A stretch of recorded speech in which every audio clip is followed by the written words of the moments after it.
And welcome back, episode 43, Drop the Green, season 2. 43. 43, yeah. Wow, man. So as always, we will dedicate this to somebody. I'm going to be very nice. I've had some hot takes about this guy before. No, you haven't. I have, believe it or not. Sometimes I'm a contrarian. Would you believe it? Never. Okay. Not you. So we'll do that. We got a really cool overview for you guys. We got a Break Hard blog coming in. If y'all have seen him online, super cool. We're happy that he's going to give us a little bit of time. Very gracious of him. And then we'll do our Las Vegas recap, get into our standouts, our head-to-heads, see where we're at on Drop the Green Bets, see if the wheel hit this week. It did not. Yeah. If y'all watched last week, you know it didn't. Yeah. Then we'll do some Homestead Predictions, close with the Choose Who zone. Yep. As always, my name's Austin. My name's Spencer. Let's drop the green. It's been a long time gone since the truth's been told, and I've seen my own. Hey, cut us low. Come on, save my soul with a bar guitar and a honky-tonk crowd. And we're back in it. So, episode 43. Spencer, I'm going to steal the thunder again, and we're just going to decide to do one person. Yeah, no, I mean, it's the best. As you guys will see for this episode, we needed to do one. Yeah, and I think we're going to have a good conversation for our overview, so I want to make sure we have plenty of time. So, I'm going to try to buzz through this, but I want to hit the highlights. So, obviously, 43, Richard Petty, nickname. The King. The King. Yeah, sorry. That's right. So, The King. born, I'm going to blow your mind here. It's going to feel like Choose Who Zone. Yeah. Born July 2nd, 1937. 37. That's pre-World War II. Yeah. I mean. Level Cross, North Carolina. So, Wow. not 100% sure on this, but I think you can say it pretty confidently. First, second generation driver in NASCAR? Yeah. Has to be. Yeah. I would think. Yeah. We're going to go with it. No. I don't know who else it would be. Yeah. It has to be. Has to be. I can't think of anyone else. Excuse me. That it would be.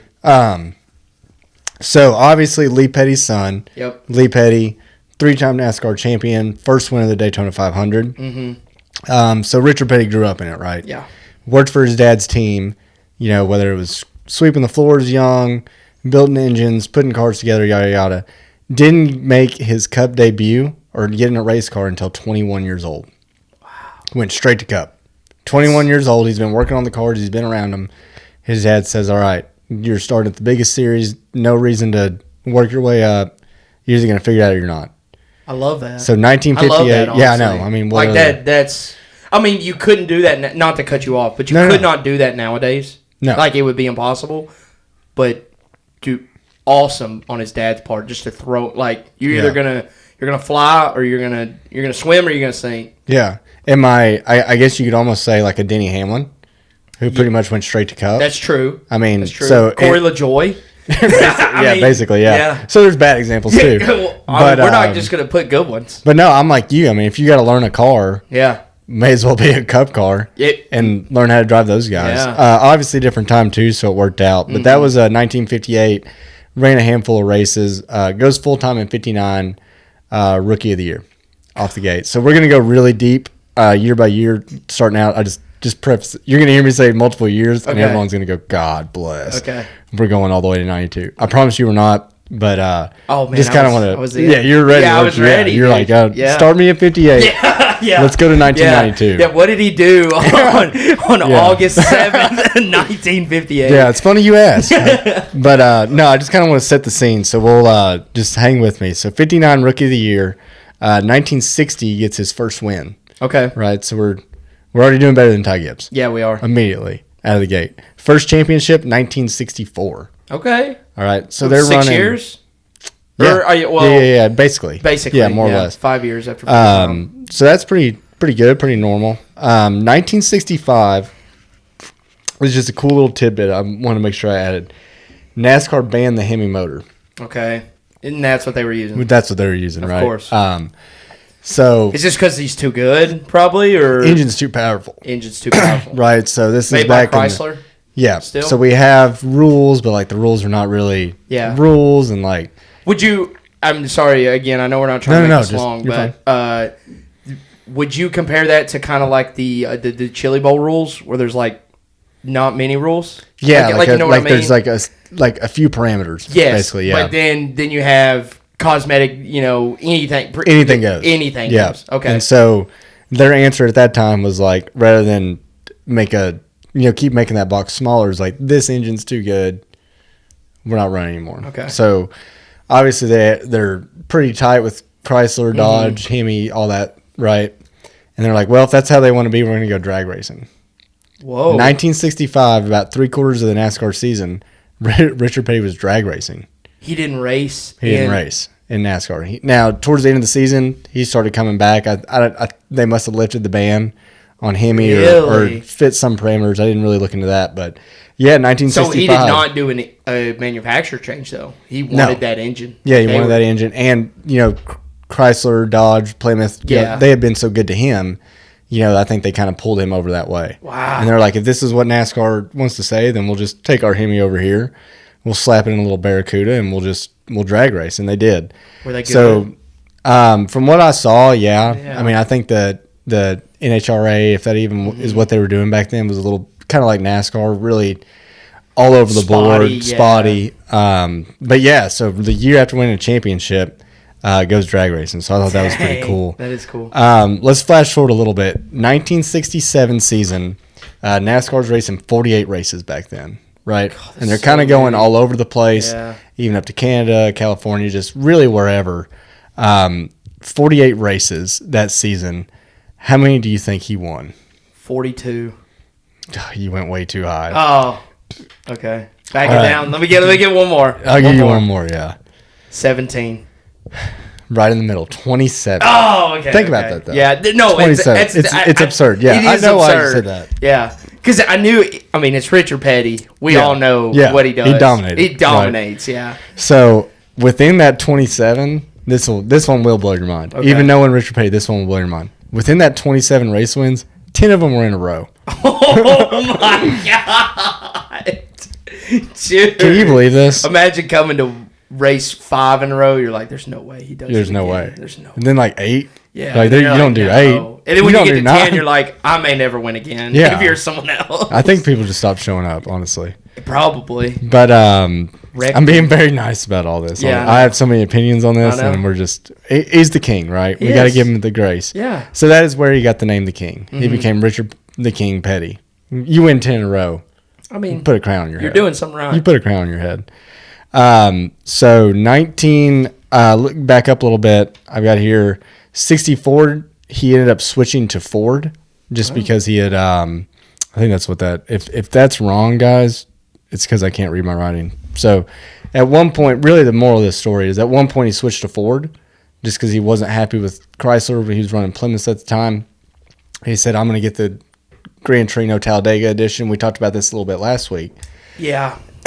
And they're like, please come back, and he's like, well, I want one of those Dodge Charger Daytonas. Yeah. And they're like, well, we really want you to stick with Plymouth. It's Plymouth Superbird, right? Yeah. And we talked about the Plymouth Superbird, how iconic that car is because, so iconic it becomes one of the main characters in the movie Cars. It does. Right. That's how iconic that car is. So, he kind of started that in that traditional Petty blue. I meant to look this up too. I can't believe I forgot this. So that Petty blue color right here came from back in the day. They had a little bit of blue paint, a little bit of white paint. That's all they had left to paint the car. And so they just mixed them. And so they mixed them, and that became like what's now known. Blue, what's now known as Petty blue. Wow. That's a cool story. Not doing the service on that story. That's fine. Honestly, which it was like one of the notes I had to do it. But so we're gonna go through the 70s. Continues to dominate in the 70s, right? Championships in 71, 72, 74, 75. All right. Insane. They're racing 48 races a year. They're racing a ton, guys. Yeah. And he's winning every other week. So probably 3 times a week. Yeah, it's absolutely absurd. So ends up switching in 78 to General Motors. So now he's raced, Chrysler, Ford, goes to General Motors, kind of a mix between Oldsmobile and Chevy, right? Just different time back then. Yeah. Like you bought this car, built this car for super speedways, and then maybe the Oldsmobile is better here, the Chevy was better here, but it's still GM. Ends up winning his final championship in a Chevy / Oldsmobile. Wow. So just wild. I mean, Yeah. we always think the Plymouth Superbird, but even this picture here, this is when he went to Curb Racing. Mm-hmm. I'm gonna guess it's an Oldsmobile, like G-body Cutlass is kind of what it looks like. They had that same body for every GM. It says Pontiac down here on the side. Is it a Pontiac? It says Pontiac right here. Okay, it might be a Pontiac too. Okay. But this like body, they call it the G-body, Yeah. GM body style. It was like Oldsmobile, Chevy, Buick, Pontiac, everybody. There Wow. was a million of them. Really not important to what I'm saying, but that's okay. So it has some success here and there in the early 80s, but it's kind of going downhill, right? Yeah. Now we've got Dale Earnhardt in there. We got Bill Elliott in there. Some of those kind of guys. Darrell Waltrip's coming in. Okay. And also competition's getting tighter, right? Yeah. Like you're not, no offense, Richard Petty, you're not racing the guy that plumbs Monday through Friday Yeah. and builds a race car on the weekends, right? Yeah. We have legitimate race teams coming out. Ends up leaving Petty Enterprises. So this whole time he's been racing for his father's team, right? Mm-hmm. Petty Enterprises. Leaves them after going winless and goes to Curb Racing, which is this picture right here. From 84 to 85. Ends up getting his final win, which I'm going to assume that's it. Firecracker 400, that'd be at Daytona. If I remember right, like Ronald Reagan was at this race. Oh my gosh! Wow. And, sorry, was his last race win, number 200. Dang. Like, this dude's so perfect. He He perfectly hits 200 and calls it quits, unbeknownst to him. Yeah. But so that's his final race win in 19. It was either 84 or 85. Comes back to Petty Enterprises at 86, and then goes winless until his retirement in 1992. So he kind of wrote it out like as much as Jimmy Johnson. much as you thought Jimmy Johnson was Jimmy Johnson. He did. Richard worse. Petty's like let me set the standard of like going too long. Yeah. But goes winless until retirement. His last race is in 1992. Cool little note there. That was Jeff Gordon's first race. Oh wow. The last race. So he can say he raced with Richard. with Petty. Richard Petty. Yeah, Wow. the last race in '92 was Jeff's first race. And then we've talked about this way back, but that race on the old Winston Cup points format, there was 6 drivers mathematically eligible to win the championship, like with full season points. Dang. So That's crazy Yeah, year. so it's regarded as like one of those best NASCAR races Yeah. ever. Just Richard's last one, Jeff's first one. We got 6 guys eligible for it, and Alan Kulwicki wins it. Wow. And the Underbird. Yeah. Remember they took the TH off. So that's kind of cool. Get into Petty Enterprises. So obviously he took that over. They kind of floundered. I mean, just couldn't keep it. We see this all the time, right? These old school teams, you go too long, stuff changes. Yeah. You can't blame these guys for being stubborn and just old school. Yeah. Can't keep up with it. They ended up selling to Evernham. So it was like Gillette, Evernham, Petty Motorsport. It was like a weird conglomeration of like 2 I guess teams. it was in the contract. They wanted their name somewhere in it. So that's coming up, yeah. Okay. So it was still legitimately, they had a shop and everything, but they're kind of once you see bad teams start forming, Yeah. nothing good is coming of No. it. So 2010, they end up actually selling the whole team. So anything you saw that was Petty after that, like even when Bubba ran the 43 and it was Petty Motorsports or Yeah. whatever they wanted to call it, like Richard Petty was just there for the branding. Yeah. Like he was not making any decisions, Yeah. anything like that. Even now, Legacy Motor Club, and Richard's made the comments like, "Oh, well, they kicked me out." Like you You were never. were never in it doing, no, anyway. like Yeah. It's important, I think, to have that figure Yeah. and the king of Yeah. NASCAR. Like I'd put his name on my team too. But as far as actual ownership, nothing since 2010. But 200 wins. Yeah. May as well be 2000. It. Because number 2 on the list of all-time wins is in the 90s. Yeah. Or maybe 100. I think Pearson's like maybe right at 100. That sounds right. Sound right? Yeah. That sounds Jeff's third, like 92, 93. Yeah. So he's like, nobody's ever going to touch 200. right. No, we don't race enough. We don't race enough. And people don't race long enough, which granted he did it in a very short amount of time. 7 championships. Yeah. So 1 of 3. And then 7 Daytona 500s. That's That's a incredible. stat. That is That's a a stat. stat. Like and we can nitpick the 200 wins, whatever. Yeah. He still won 7 Daytona 500s. Like if we're gonna put any stock in anything, it's that race right there. And do it that many times. Yeah, is 7 times. Incredible, honestly. Yeah. So See the GOAT? man, you know how I feel about it. I know, It's hard. but I don't want to. that was my question. I mean, I is don't he want the to GOAT? like disrespect the guy. We don't have to disrespect him, but we can talk about him and talk about like if he's the greatest driver of all time. Maybe he's got to be in the conversation. I think he's in the conversation for sure. I've always been of the opinion. You look back at when Pearson would come out, and Pearson would always like the only guy that would give him a run for his money, right? David Pearson. Yeah, and the only guy that would just kind of wax his ass. Especially at places like Darlington. Now, granted, Richards won at Darlington many times. Yes. But he wasn't racing David Pearson every time. Not every time. Yeah. That's the thing, too. So I think you got to give him the credit. It's 200 wins, right? 200 wins, 200 wins. They obviously had really good equipment. Yeah. They had they had manufacturer support before manufacturer support was a thing. Yeah. You know? So it is what it is. But great ambassador for the sport. You talk to anybody that was watching at that age, that was their favorite driver. Yeah. Like my dad, I remember my dad telling me growing up, he's like, yeah, Richard Petty's my favorite driver. No, he's one of the names that we talk about. Jeff Gordon, Dale Sr., Jr., that when you say his name to someone that has never watched NASCAR, they probably know his name. Yeah. They know who it is. And so, like you said, great ambassador for the sport. So, and you can't take him away. I mean, no, it's in the record book. And even that, so they call like the modern era of NASCAR, like after 72 when it became Winston Cup. Yep. He still won 13 races in a season in the modern era. Yeah. Which was a record only tied by Jeff Gordon in the 90s. Yeah.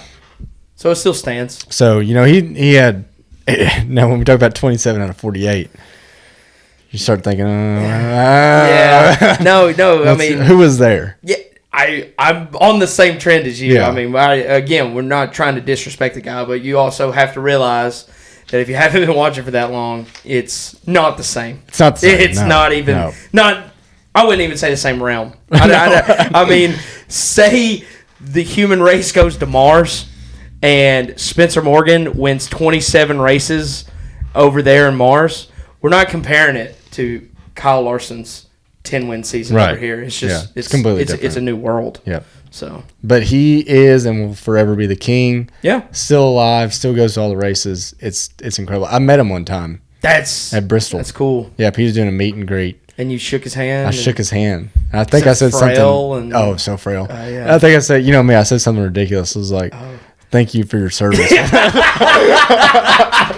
Of course you did. It was something like that. Yeah. I'll have to ask Brittany, but we've got the picture. Oh my gosh. It wasn't that bad. It wasn't that bad. But I'm telling you, it was pretty damn good, close. Yeah. I was like, thanks for everything you've done, Mr. the King. Oh man. But and a great movie actor, you know. Yeah. Cars 1. Cars 1 has a fatal accident. He does. Yeah. Oh, spoiler. Yeah, if you haven't seen it. Yeah. Anything else on Richard Petty? No, I mean, I personally don't think he's the GOAT either, but dude, you need him around. I'm glad he's still around and kicking, and wish him and his family the best. Hope he's in good health, and hope I get to meet him one day. I saw him from a distance when I was at Darlington.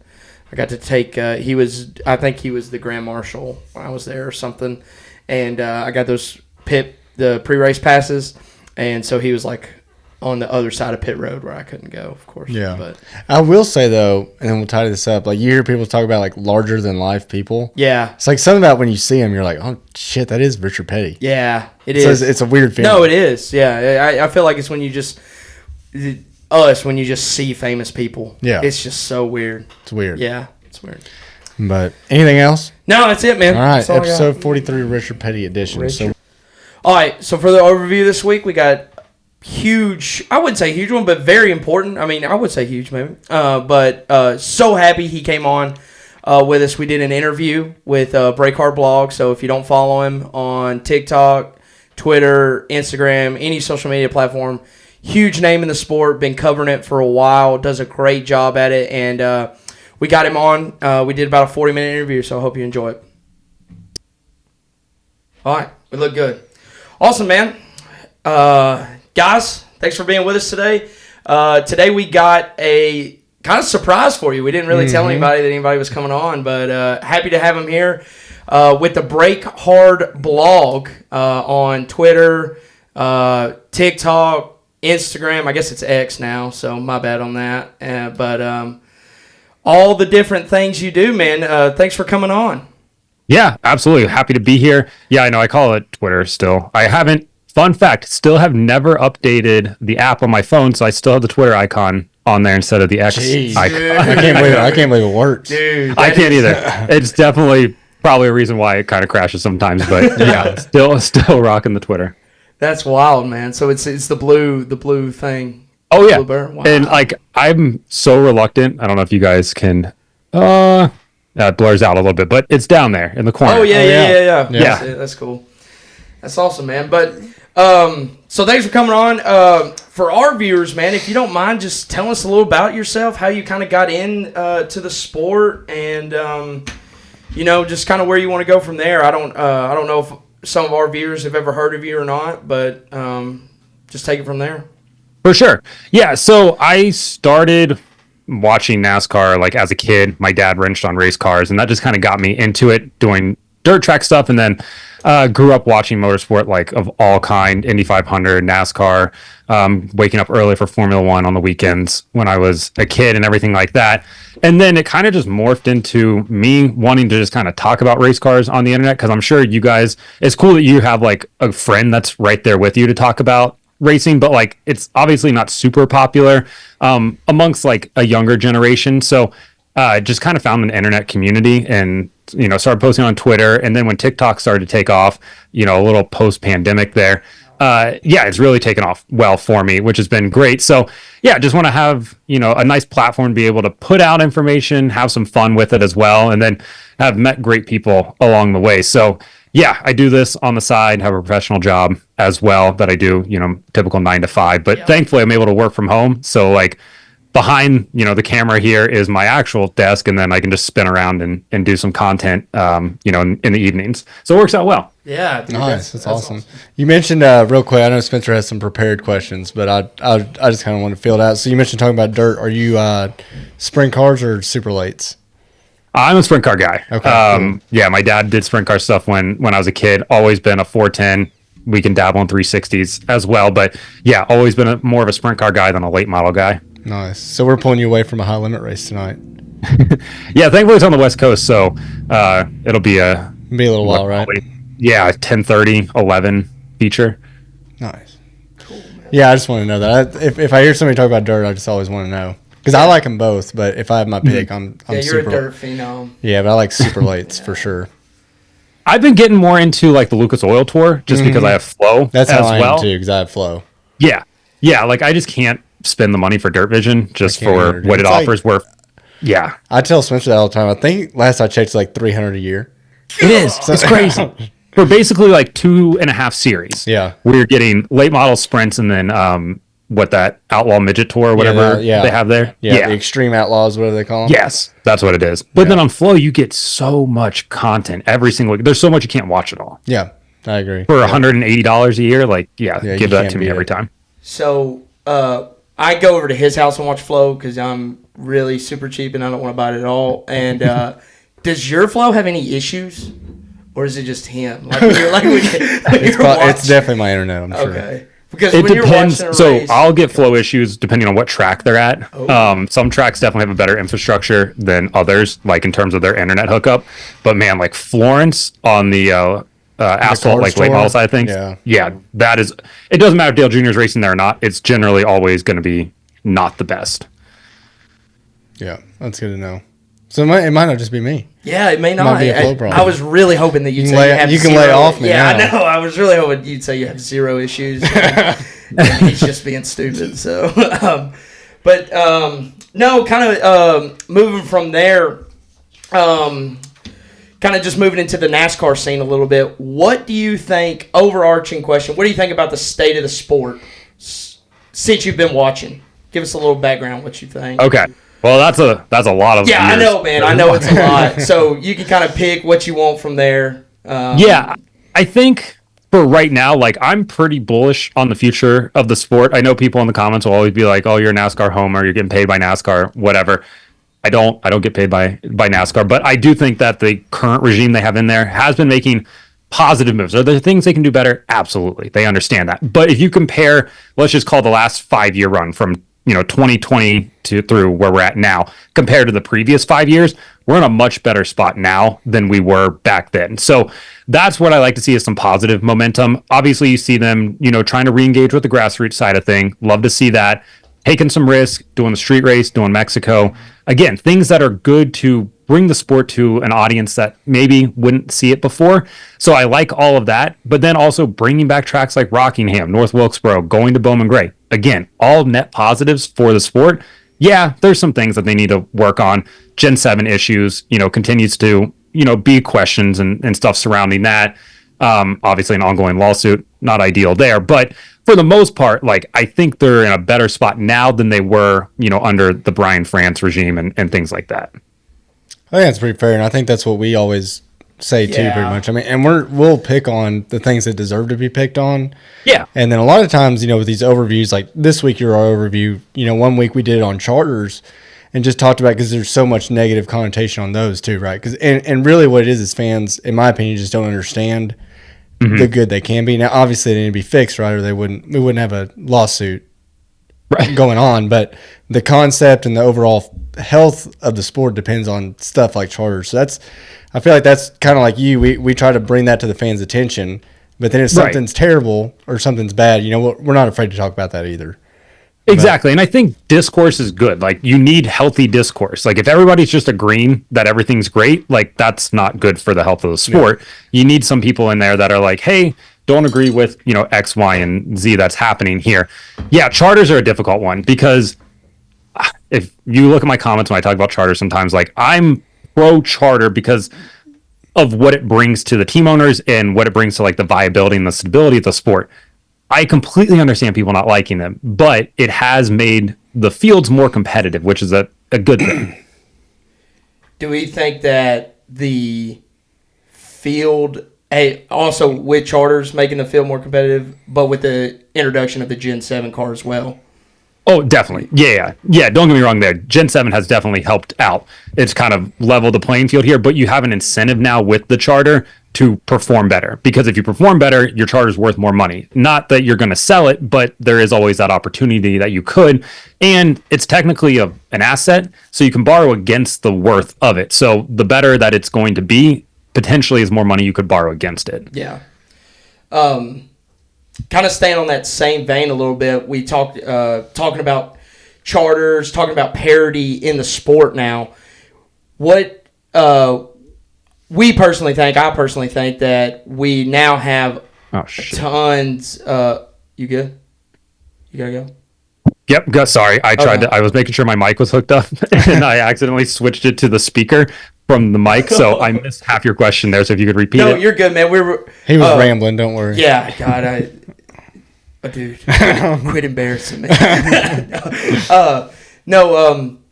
Talking about parity in the sport. Charters have kind of brought that. The Gen 7 car has brought that. Before the playoff format, we didn't have much parity. And that's kind of what we feel like the reason that the playoffs kind of were introduced.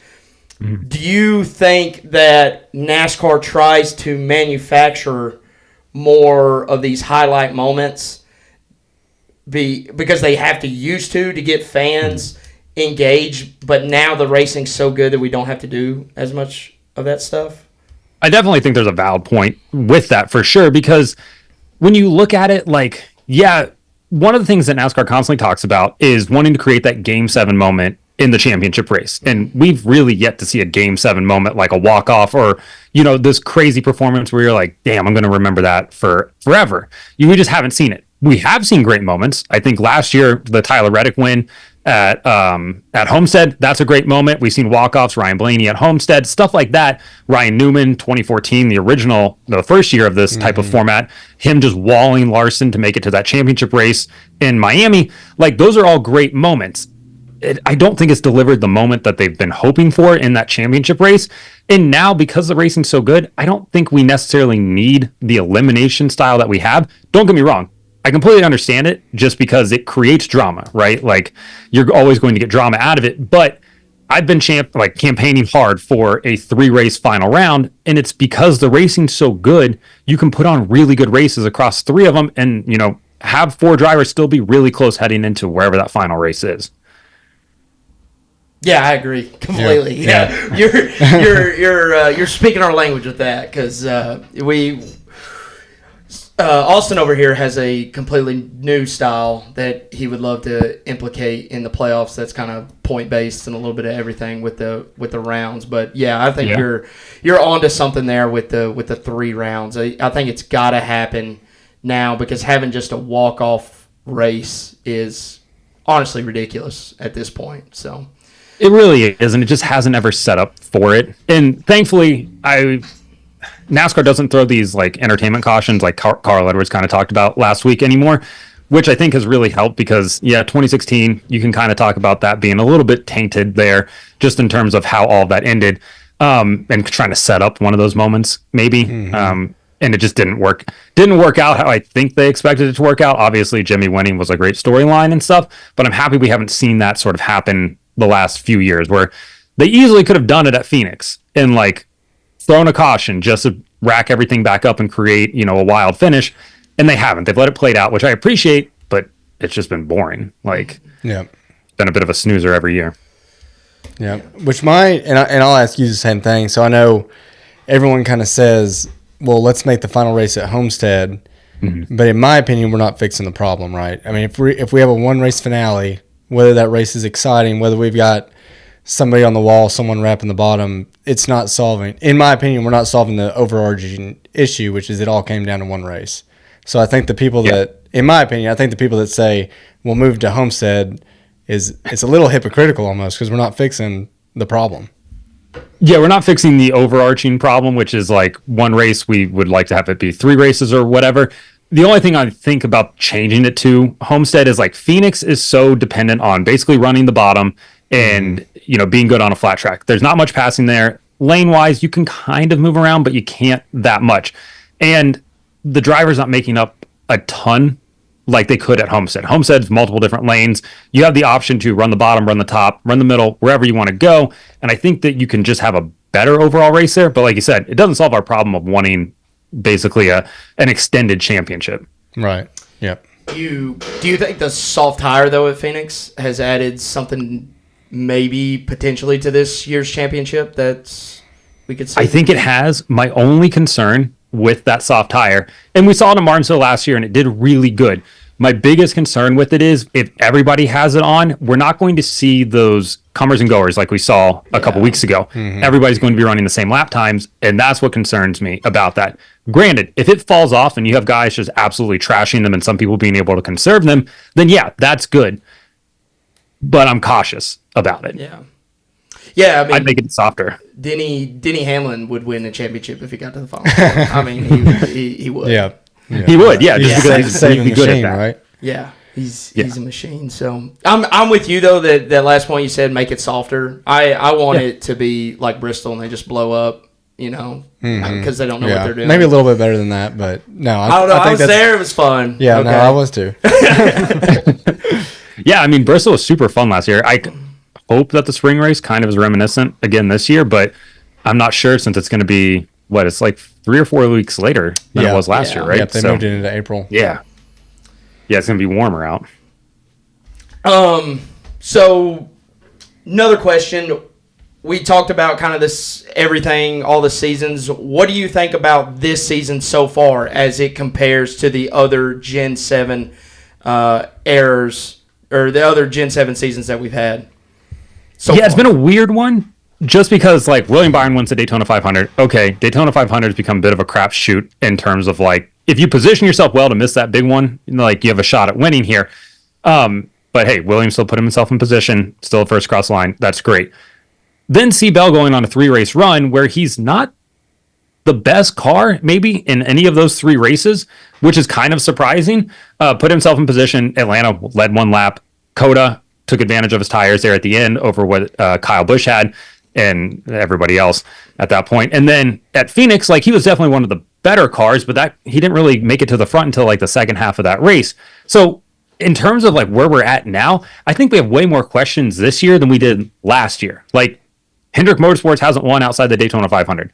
Not sure we expected that. Joe Gibbs Racing, who hadn't won since June of last year, has racked off 3, but then their other 3 cars are kind of just non-existent at this point. Garbage. Penske, Joey Logano doesn't have a top 10. Yeah. And then you have, Josh Berry winning a race, and nobody had that on their bingo card, at least for the first 5 races of the year. So I think we're in a weird spot, but not a bad spot at all. I think we have good parity right now, but I think there's a lot of people that are heading into Miami this week and being like, we got to win, kind of right the ship here, and just get that result. But yeah, I like it because there's a lot of uncertainties at this point. Who is in the worst spot going in as far as like Penske, RFK, who like you said has to have a win here at Miami, needs one bad? I would say Penske, but obviously like they just won with Josh Berry. I know Wood Brothers, but we all know where that car comes from. We preach that every week. Yeah. Outside of that, like it's hard to kind of nail somebody down. 2311 Racing, I think they need to have a good result. Bubba has had a really good turnaround this year compared to what he started off last year. But Tyler Reddick hasn't exactly contended for wins yet, like we saw him do that at last year. Hendrick Motorsports, I think, is a team that probably would like to see one of their drivers go to victory lane this weekend just to kind of, steer them in the direction they think they need to be going. They've had fast race cars, haven't closed out races. I think the other one, take Christopher Bell out of the equation. Joe Gibbs Racing and their other 3 cars, the 11, 19, and 54, they really need a good showing. Yeah, Denny got that second at Phoenix, but outside of that, those other 3 cars have been non-existent for the most part, and I think they need to show up this weekend at a track that traditionally isn't that great for them. Are you hitting the panic button on Ty Gibbs yet, or are you still chalking it up to, obviously 2 to 3 years to win a race is what we see, but you think back to like a Chase Elliott or William Byron, they were always knocking on the door. I mean, I'm a little panicking for Ty. No, I would absolutely hit the panic button for Ty in the Cup Series right now.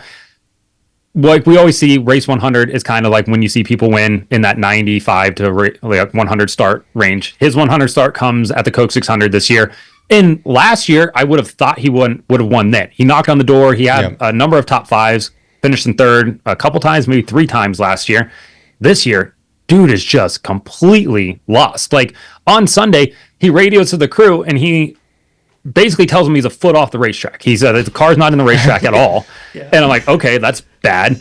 And then he comes down pit road and he's like, I want you to tighten me up so bad, I'm plowing the fence down. And it's like, how bad is this race car if he just wants wholesale changes?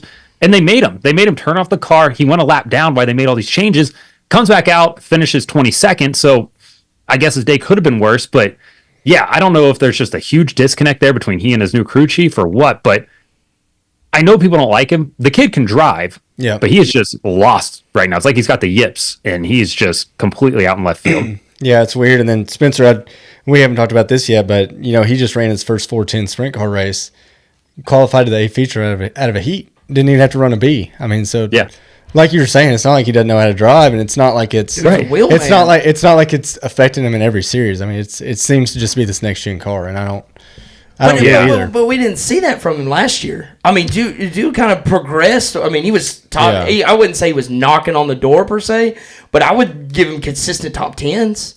He was finishing well, but like now it's Bristol bad. Spring, he led a ton of laps. Yes, he did, couldn't conserve his tires. No, couldn't. But a lot of that was them, chasing the rabbit, letting him get up there. Mm-hmm. But no, I agree. It looked a lot. It looked last year like this was going to be the breakthrough to me. Mm-hmm. And then it's almost like he's already fallen off a cliff 5 weeks in. So bad.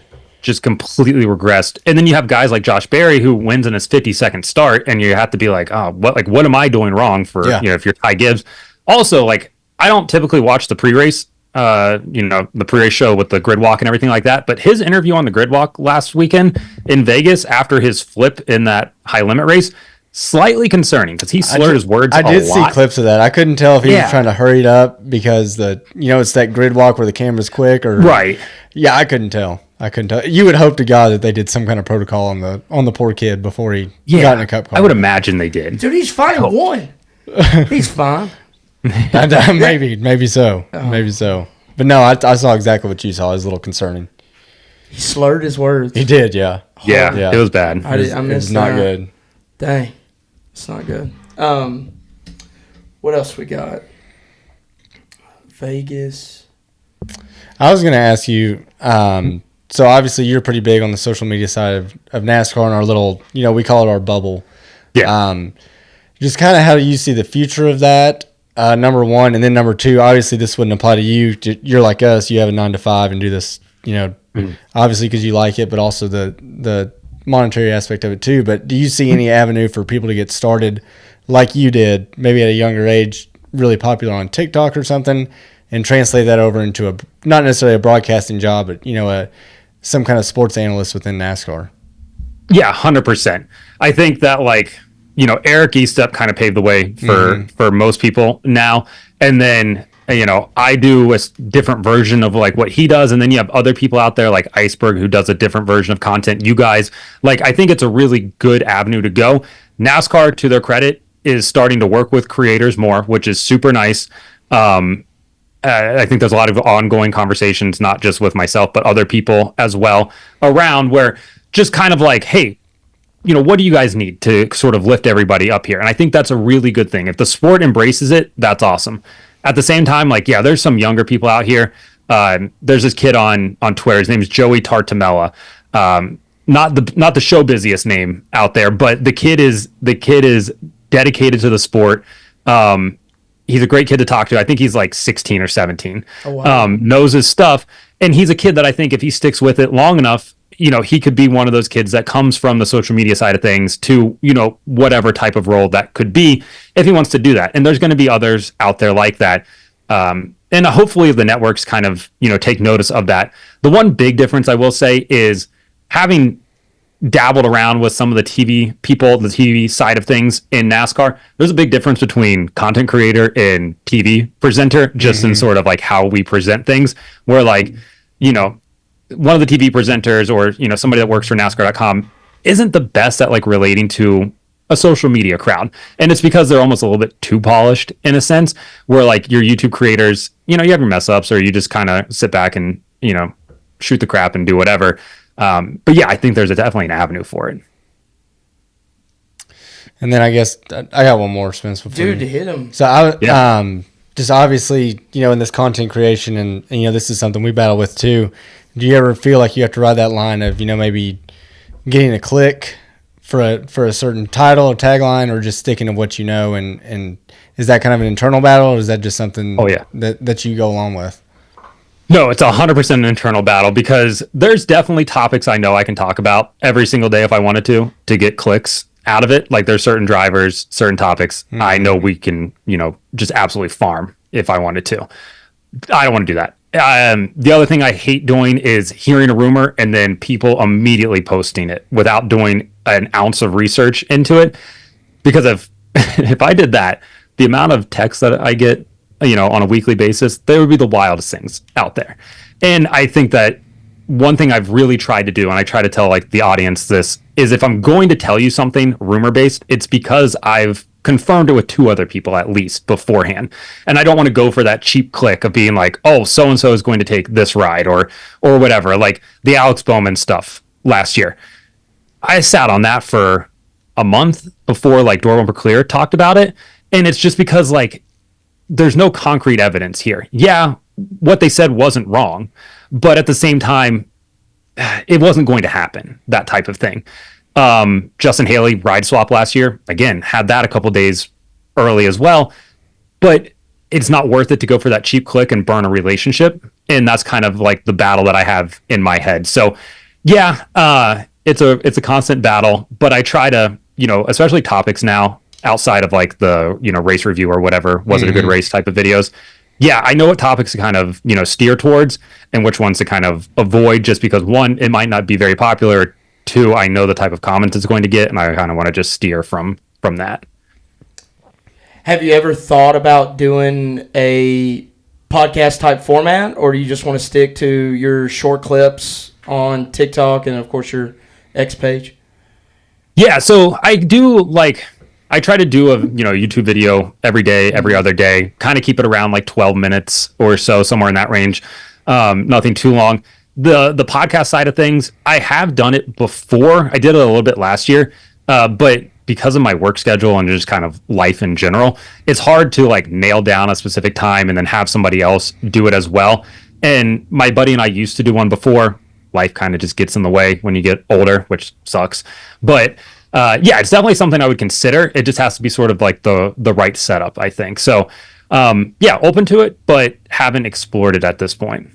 Yeah. Cool. No, it's definitely tough. I mean, we've got a floating a guy off the bench, one of our other buddies, because I travel quite a bit for work, so it's tough. I mean, we have to commit to doing it. When we started, we'd always kind of talked about it before last season. I'd kind of been in the realm of doing some type of podcast stuff, and he was like, dude, I want to talk about it. And I was like, okay, let's do it. And so we said we're gonna do it every week. Whatever time we can get it in, let's just make sure we get it in. And oh my gosh, I did not realize how much work it is. It's insane. It's insane. Like it always blows my mind because like I'll see people at the racetrack, and the weirdest thing is like people recognizing you now and like coming up and being like, hey, like really like watching your content. I appreciate it so much. It's still very surreal to me when it happens. But people are always surprised when they're like, you have an actual 9 to 5. I'm like, yeah, dude, like I work a professional 9 to 5 job. Mm-hmm. Thankfully it's from home, but then like I still put out all this content. Like it's work sometimes. I travel with a wireless mic wherever I go, just in case I have to post a video about something happening. Mm-hmm. And that's kind of just this weird commitment I've made to trying to grow this brand and get the news out. Like last year coming back from Martinsville in the fall, we were stopped in a McDonald's parking lot at like 10 p.m. so I could record in the car using my girlfriend's phone, her light to shine on my face while I was recording on my phone with the wireless mic. Like it's, always fun, but it's definitely a challenge at times. Wow. That's impressive. Dude, that's commitment. That is commitment. That's commitment. The worst part is this dude just rolls up next to us and parks, and then he's just staring at me as I'm recording. Yeah. And like, I just kept going. Did I turn my camera off? Yeah, you did. I just kept going, and I was like, I got finished, and my girlfriend was like, that was super impressive. Like, you just didn't break the entire time. Yeah. I was like, you're committed at that point. Exactly. Do you ever get nervous about doing stuff like that in public? I used to. Yeah. I used to be pretty nervous about it. Also, apologies for my video freezing here. I'm not sure why that happened. But yeah, I used to be pretty nervous about it. Now, not so much anymore. It's definitely gone to the point where I'm just comfortable with it. Mm-hmm.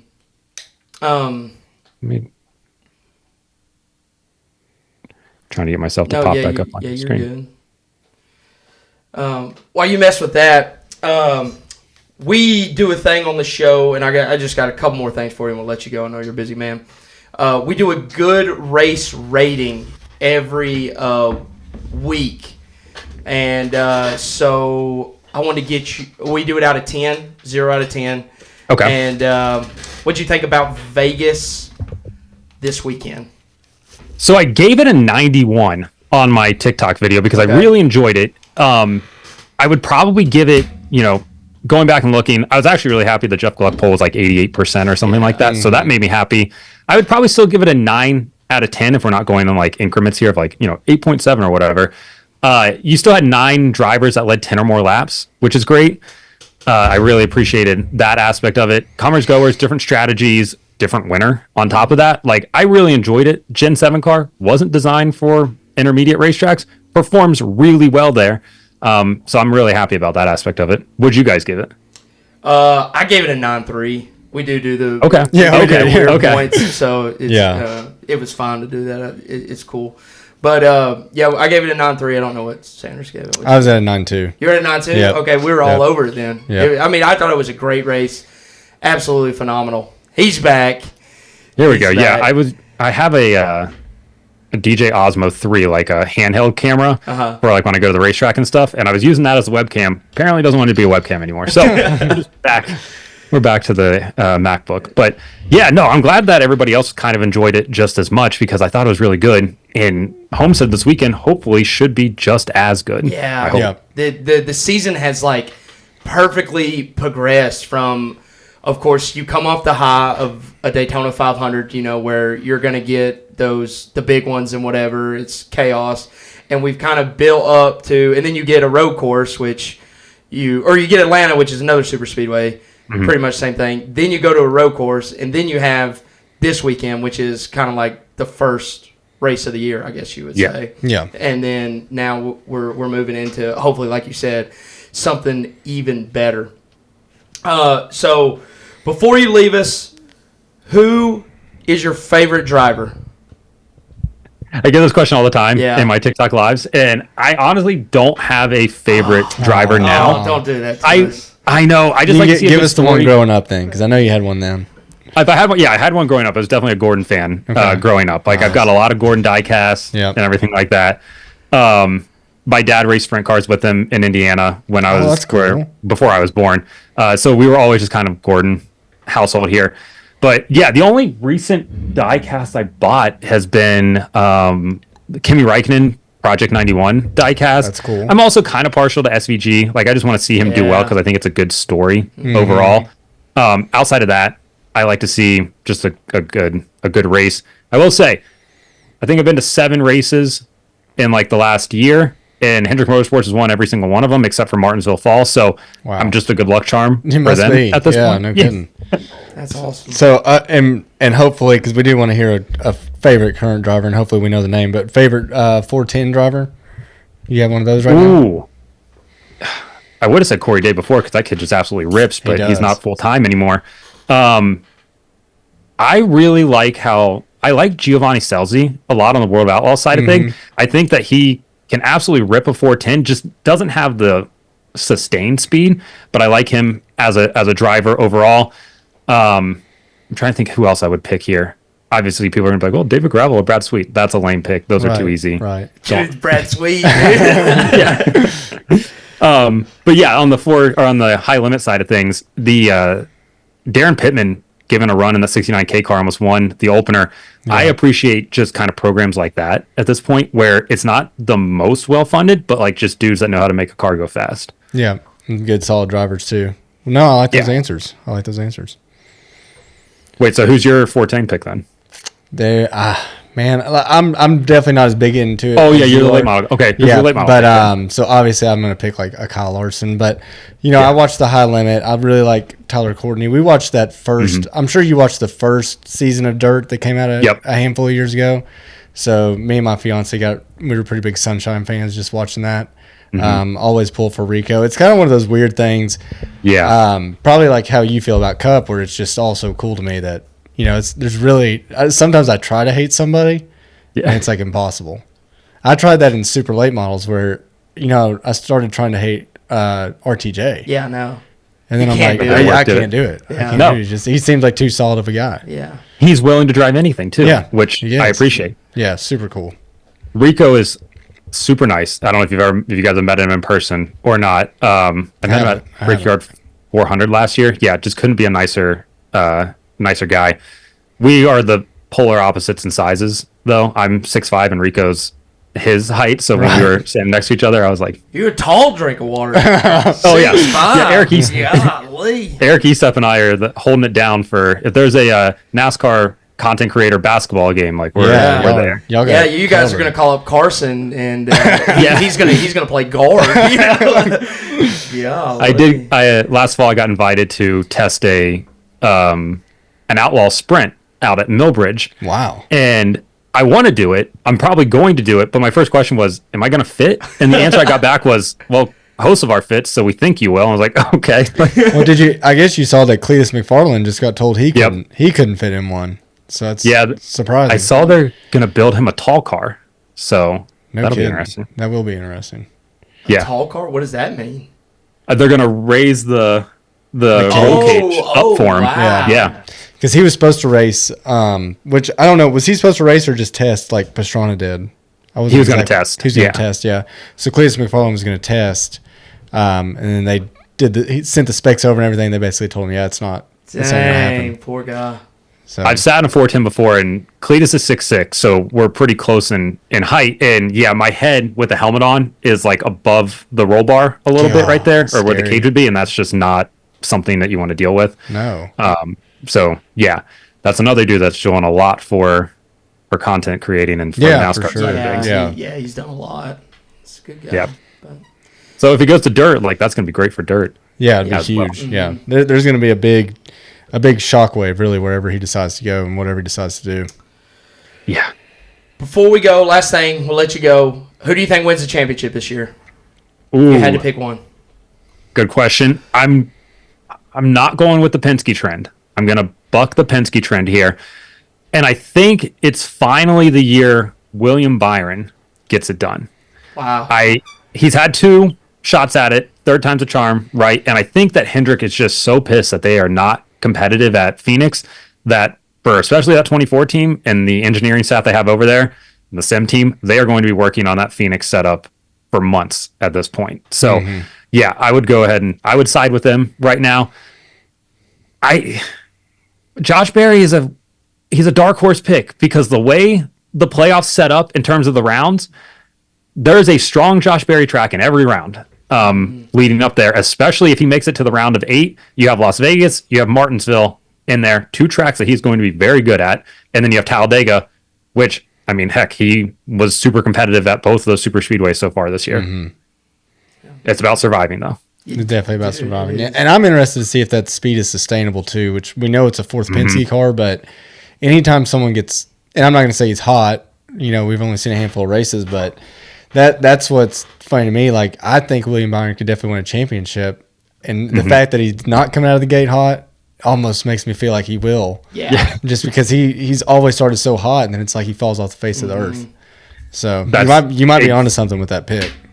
100% how I feel about Byron, because you're right. If you look at like his racing reference page, he starts off the season hot every single time. Like first 12 races of the year, he's going to rack up at least 2 wins. And then after that, he cools off so much. So I'm kind of hoping that maybe they're like, we're going to pace ourselves throughout the year here versus coming out the gate hot. But yeah, the Barry thing I'm interested in because the fact that they won at Las Vegas means a lot just because it wasn't a fluke win. Like to win there on speed like they did, you had to be in contention. You had to have the speed to do it. It's not like Daytona, Talladega, or Atlanta where you can maybe kind of luck into it there. Like they had to have speed all day, which we'll see how they do at Miami this weekend. If they do well there, then like I think they might be the real deal. But yeah, I agree. It'll be interesting. I agree. Well, you got anything else? Nope, I'm all good. I just appreciate you giving us some time. Yeah, so man, it's we been, really it's been great Thank getting to know you a so little bit better. much. Well, before I go, who are you guys picking to win the championship? We both picked before Daytona. We did a little live podcast, I guess, for the duels, and me and Spencer, without predetermining who we picked, we both picked Bell. Yeah. So okay, but now I'm scared because I feel like it's going to be a Byron thing where come out of the gate hot and then we'll see. But Yeah, I think we're gonna see Christopher Bell go dormant, hopefully, for like the next 10 weeks. Like we're just gonna go and then where wake back go. up. Yeah, pull a Joey on us. Joey's so Exactly. good at this dumb shit that he does, where he just gets stupid hot in the playoffs for some unknown reason. So I'm hoping that's C-Bell this year. yeah, that's who we picked. Yeah. That's a great pick. And again, playoffs set up really well for him. Gateway in one round, New Hampshire in another round. He's really good at both of those. And then you go to, Martinsville, where he's won at, Vegas, where I think he's won at Vegas before in the Gen 7 era. So, yeah. Again, rounds stack up really well for him. He's won the Roval before, too. Yep. If I remember right. So, yeah, won at Phoenix before. It's just something when he gets to Phoenix, though, in these Toyotas where we've seen mechanical failures time and time again. And that is the most worrisome thing about him getting there is because he has to do all this work to get there. And then for them to just build a crap car and his brakes blow out or something, because he's braking too hard. Yeah, I think Toyotas notoriously are going aggressive on that brake package. They must be doing and something. I thought they would have it figured out, especially after Bell loses the championship. So I was surprised to see, Bubba. So yeah, which I completely chalk up to Toyota. I don't think Bubba's sitting there riding the brakes too hard. I mean, he knows how to drive a race car. So Bubba and Ty both got caught out by it. Yeah, that's right. Yeah, and in Bell's championship year when he did that, he was only it was less than 100 laps into the race. So, right. Yeah. Definitely a Toyota just a weird. problem. You're right. Yeah, I don't know. We'll see how it goes. I'm very excited about this season. I don't know if we're going to get to the 16 different winners that we had last year, but I think that we're going to have a really competitive run up to that championship. The the run that we had last year going in the playoffs of those first time winners, or like Chase Briscoe winning. I don't know if that's going to happen again, but it was fun. Like if it does happen, I'm not going to be mad about it. But we also don't have that many first time winners to go that are at least, I think, in contention week in, week out. In winnable cars, for sure. Yeah. I think Hocevar is probably like the next one. And I think the FRM trio is super talented. I just don't know if they have the speed yet to. Which is that weird to you? Because, I mean, it's key partner with Ford, right? I mean, and we're going on year 2 of that, I believe. I mean, I guess I just expected, not for them to be a Penske level. You're never going to be, I don't think, in the Ford camp. But what do you think? Are they on par with where you thought they would be? No, just because they run, like you said, they got tier 1 support now. So you would think that they would be running better. And it feels like they're kind of running neutral to where they've been. Right. Kind of like every now running where they had built up to before getting that tier 1 support. Yeah, like, because here's, like, I guess kind of the best comparison is if they show up in the top 10, and I'm surprised about it still. Like Zane Smith running top 10, I was like, oh, like that's a really good run for them. When I'm not surprised that they're in the top 10, that's when they've leveled up to where I think they should be at. But they aren't there yet. Super talented drivers. That trio, I think, are all future Cup winners. I think so too. But yeah, just don't have that speed, sustained speed yet. Yeah. No, that's a good way to put it. Well, let's wrap it up because we're at we'll go all 45 minutes. Yeah, this guy will talk to you all day. But, dude, we really appreciate you coming on, man. Thank you so much for your time. Keep doing what you're doing. I personally enjoy your content that you make. So thank you so much for coming on with us lowdowns down here that just doing podcasts. So we really appreciate it, man. Keep it up and look forward to hearing from you again, man. Absolutely. Appreciate you guys having me on. Whenever you guys want me to hop on, if you need a third person, let me know if it works out for my schedule. More than happy to get on here and talk racing because, yeah, it's kind of all I do in my after 5 to 9. So, no. 9 to 5. 9 to 5. Yep. 9 to 5, yes. Working 5 to 9. Yeah. Right. No. Yeah. Well, thanks again. Yeah, man. no, Yeah, we feel the same way. It's nice to have another person to talk racing about. Nice. Thanks, guys. Yep. See you. All right, so Las Vegas recap. Race rating, what'd you give it? Race rating, I gave it a 9.3. I thought it was excellent. I was all over. I was 9.2. Okay. So we're right there. We are right there. Huge win by Josh. I mean, out of left field, honestly. I mean, we talked about him. We did. We talked about how much speed this car can potentially have. All offense to Harrison Burton, dude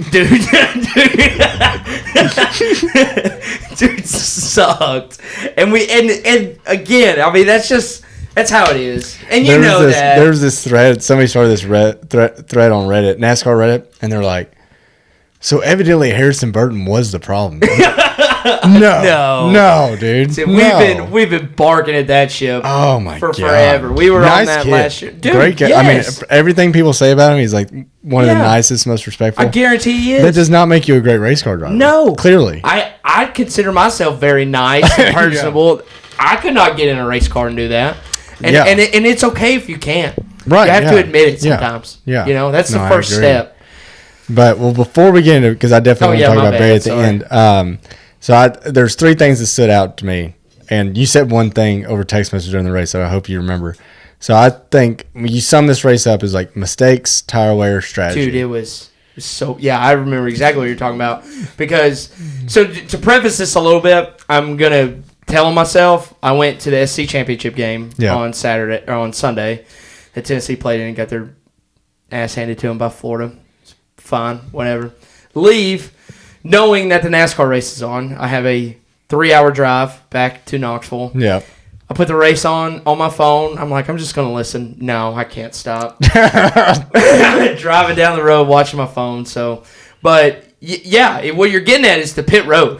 Mm-hmm. Well, I don't know what happened on pit road, but they all went out at Vegas. Every single crew member just went out and got fucked up. Obliterated. Dude, they had to get just absolutely so drunk. They were so hungover, and it's 3 o'clock in the afternoon. Like, I don't understand how they didn't hydrate. It was awful. I felt like we could have been pit crew members and no one had a penalty. I was appalled about how bad it was. You couldn't make a pattern out. You couldn't be like, oh, it's these teams. It's this. No, it's Dude, just it was like everybody.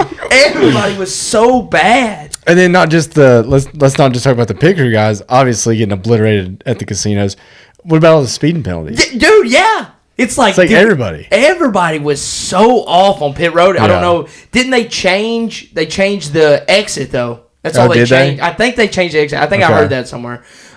They moved again. Yeah, I may be wrong. Yeah, I didn't hear that. I'm pretty sure they moved the line up so the dude that had the first pit box could not speed.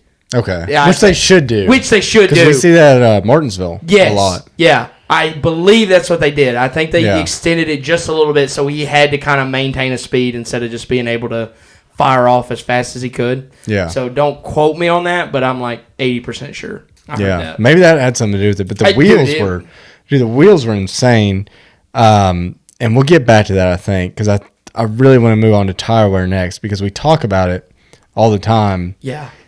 We can always nitpick and say we want more, but I mean, how happy were you? I was very. Yeah. I mean, I don't think you could add as far as we've seen from Goodyear, if they keep bringing this stuff consistently, I'm all about it. I mean, it was exactly what drivers had to be aware of it, and we saw it fall off. We saw it. We saw finally that we weren't talking about, hey, they can make it to the end now on gas. We saw that, hey, you might be able to make it on tires, but we don't know. And to me, the don't knowing is the bet is exactly what you strive for in this sport is the unknown. Yeah. Like if you can hit on the unknown, you're going to win. And of course, where the cautions fall, you always have to be good about that. But that unknown window is where we need to be. And the tires to me were perfect with the fall off. As good as you could ask for. And the thing I liked about it too is we saw, I think the first time we saw it was Chastain and Dillon both took 2. Yep.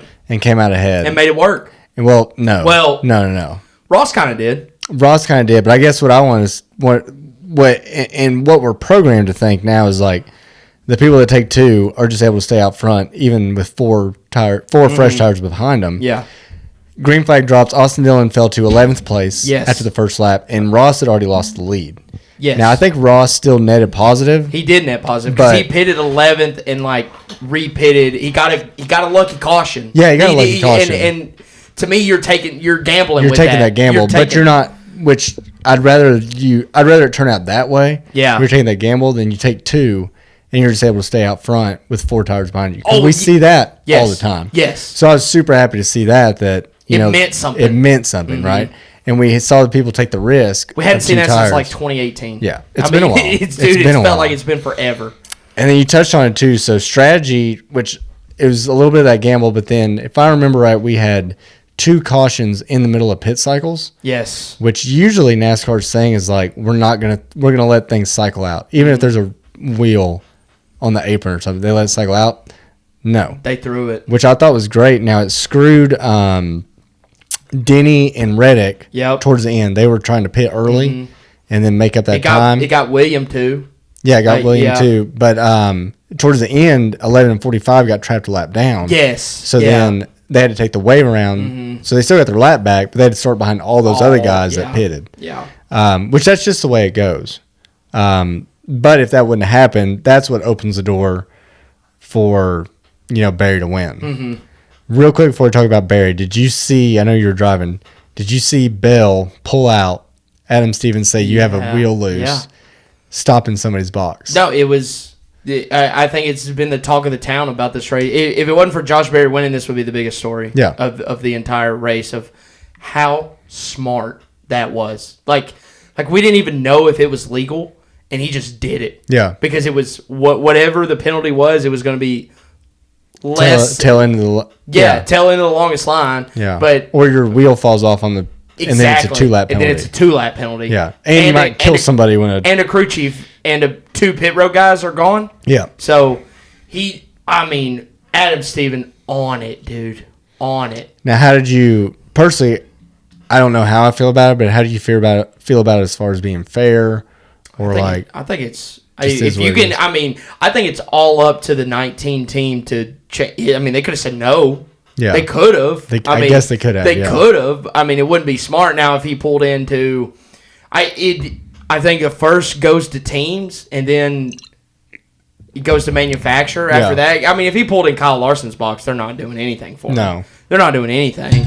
But I mean, it just has to work out that way that he did and made it happen. I think it's completely fair. I mean, I think, like you said, it's going to go down to manufacturer. I've seen some people say, well, what about these one-car teams?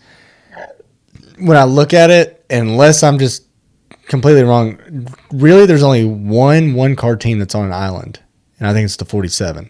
Yeah, that's... Because all the other ones have some kind of major alliance with somebody else. But I even think a 47 can pull in a Hendrick pit box. Yeah, and they're going to... I would think, at the minimum, all they asked him to do was... Tighten the tire. It up. Jack it up. Tighten it up. Yeah. I think anybody, especially manufacturer-wise, would do that. Yeah. I think anybody would do it for the 47 because they're not racing against right, yeah. What are you hurting? Yeah, you're that's just good karma to come back on you. Exactly. Help somebody out right there. Yeah. Now, in Christopher Bell's situation, of course, if you're any Hendrick driver, you are not doing anything to help him out. Right. But, yeah, I mean, I don't think there's...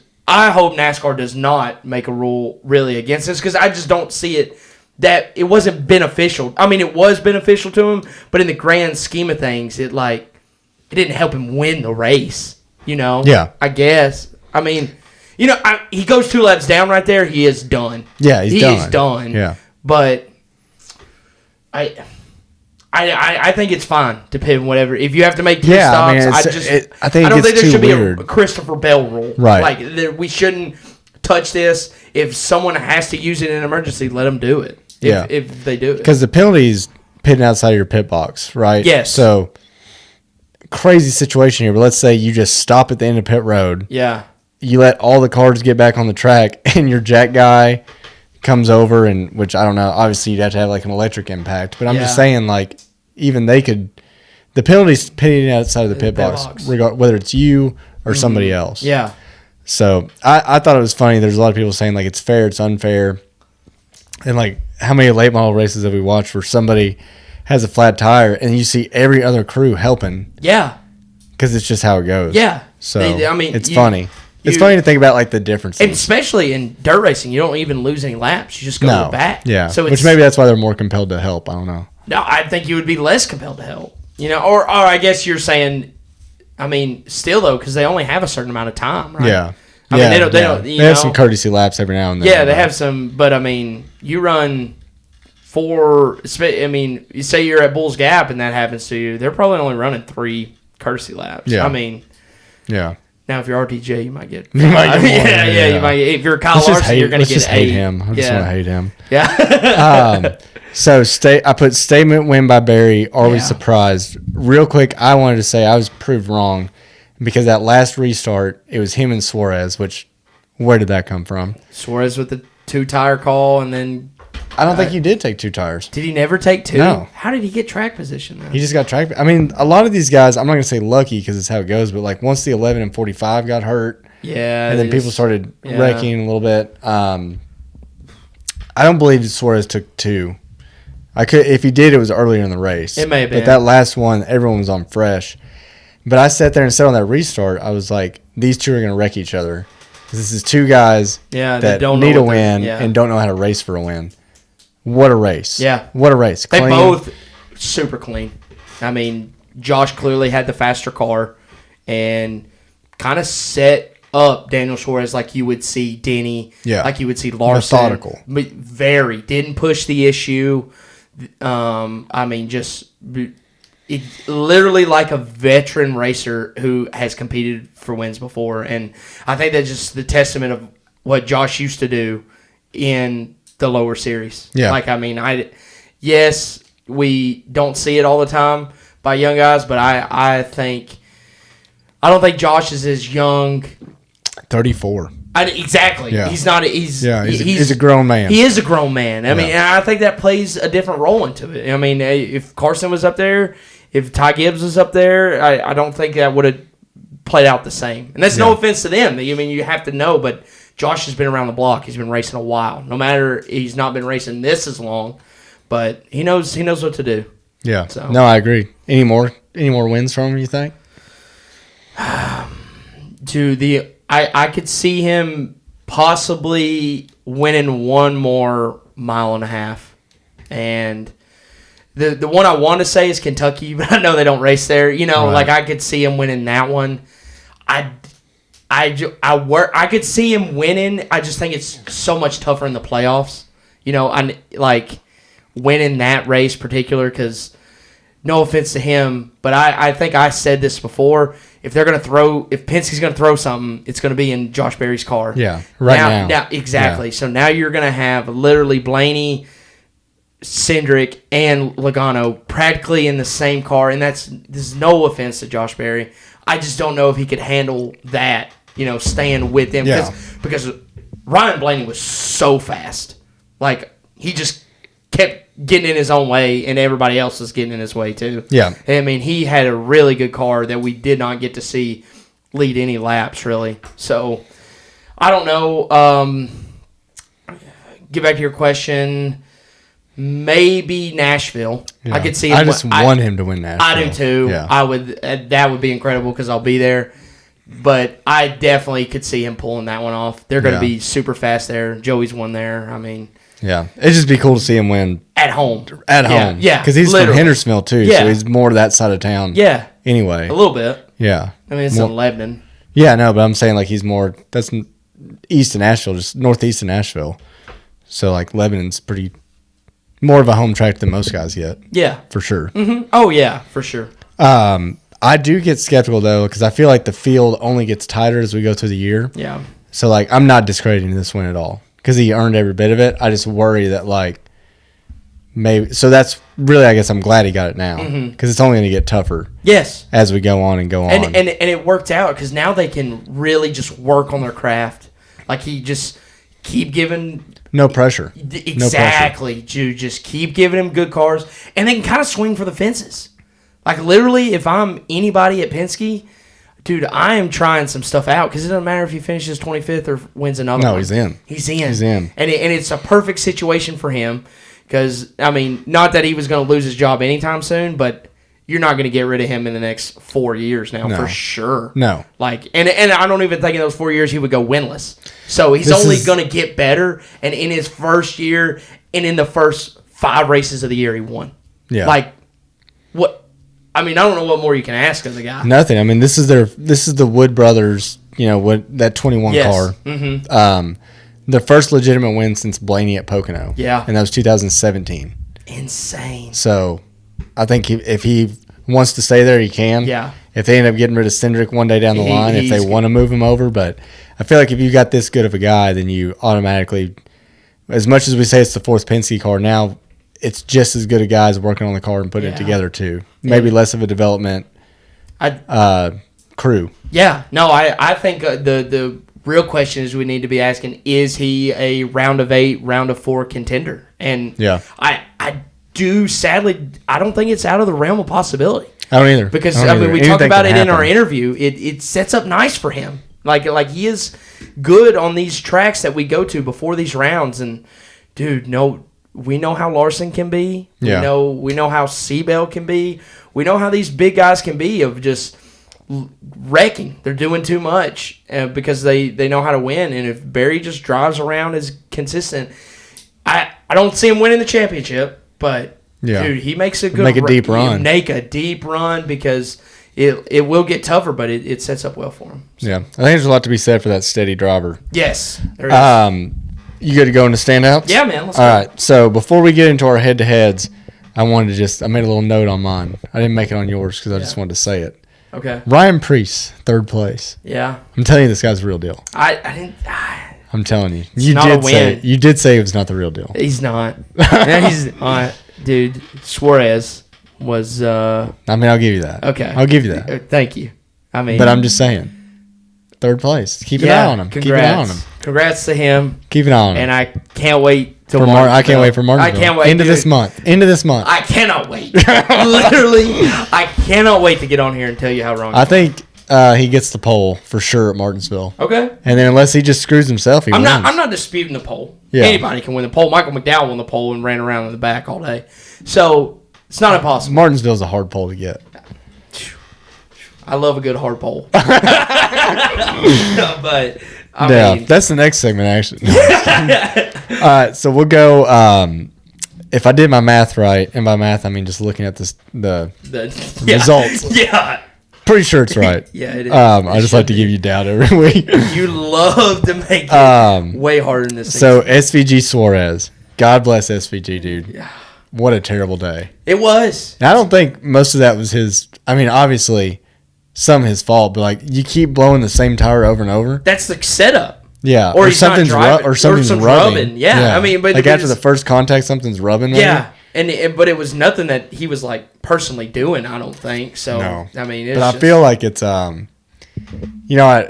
much as I hate it for him, like it's good just to like have a overall just suck day. Yeah, just kind of pay your dues. Mm-hmm. I think he's going to get a lot of that this year. He is. I mean, it's like he's pledging being a Cup driver, which I think. I mean, I think he's fine with. I think he knows. He knows why he's here. You know what I mean? Yeah. Like he has circled the dates that he needs to be good at, and so you just plug around and try to get better. And they didn't get better; they got worse. They got worse. Dude, it was bad. What's funny about it is I feel like Suarez, in our little realm of how we keep track of this, you like almost wasted a second place finish because you really did. You knew you were going to get SPG anyway. Yeah. He only needed to finish 33rd. Completely blew his wad. Yeah. And finished second, but good for him. I'm still surprised by it.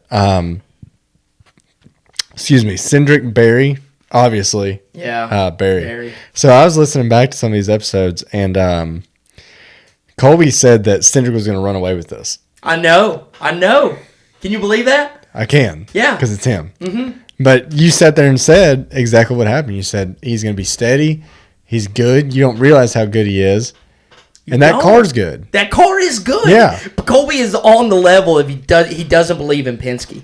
Yeah. He doesn't believe that Wood Brothers car is a Penske car. That is the same car. I almost sent him I almost sent him a picture the other day. There's this picture of like people that have went and visited the Penske shop, and the 21 car is in the shop. It's right next to the 22. Yeah. I mean, like the hoods, it's on the same jack stands. Yeah. The same guys in their little uniforms are working on them. Yeah. It's a Penske car. Yes, it is. So I almost sent that to him, but I was like, he'd tell me it was Photoshop. Yeah, he would. Knowing him. He would. Hocevar Gibbs. So this was kind of like a race to the bottom. Yeah. Hocevar accident, if I remember right. Yeah. Is that right? Hocevar was in that 4-car wide pile-up thing. Yeah. That Chase Briscoe decided to hit the wall harder than we knew was possible at Las Vegas. Nuts. Like, insane. Nuts, yeah. Well, Kyle Larson might have something to say about that. Fair, but I mean... he hit pretty hard. He did. In 2022. He did. But yeah, Gibbs, I feel like stole one. Absolutely stole one. Yeah, he did. And we kind of hit on that in our interview that this was Ty Gibbs is...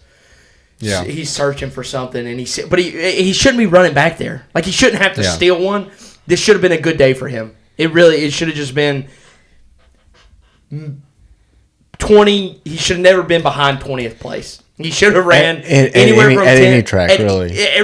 But I mean, especially a mile and a half. I mean, we've seen him be very good at these tracks, and so I don't know. This might be our most interesting one. It's shaping up to be really good. Yeah. I mean, and like we said at the end of the year, this should be, if you look at the equipment and the resumes, this should be Gibbs by a mile. By a mile. But something's just not connecting here. Yep. And I don't know what it is. So Gibbs kind of stole one. That brings us into Bubba Briscoe, and Bubba really got robbed. Yeah, he honestly. did. Speed all day. I don't think winning speed, but easly top 10, flirting with the top 5. Yes. Briscoe cannot seem to get out of his own way. No. But wrecked and finished better than Bubba, who wrecked and finished worse. Yeah. Who had the most disappointing day out of all drivers, not just the ones that we have on the field? I have one driver that comes to mind. That's a tough one. See, I'm partial because I think Larson had the fastest car. Larson did have the fastest car. Huge disappointment to not close that out. But then I'd go like a Blaney. Yeah. who had probably the next fastest car and never got a chance to. Never got a chance to lead. Is that who you're thinking? I was gonna say Kyle Busch. Kyle Busch. Had a really good car for him. I forgot about that. I don't know if it was Kyle Busch stuff happened. Dude, yes. Like I don't know if it's winning type of speed, but he was one of those that had trouble on pit road again because he got wheel came off. on the front stretch. But it was before that too. Speeding penalty. Yes. Him and Denny at the same time. And had to go to the back, and so it was like, golly, like.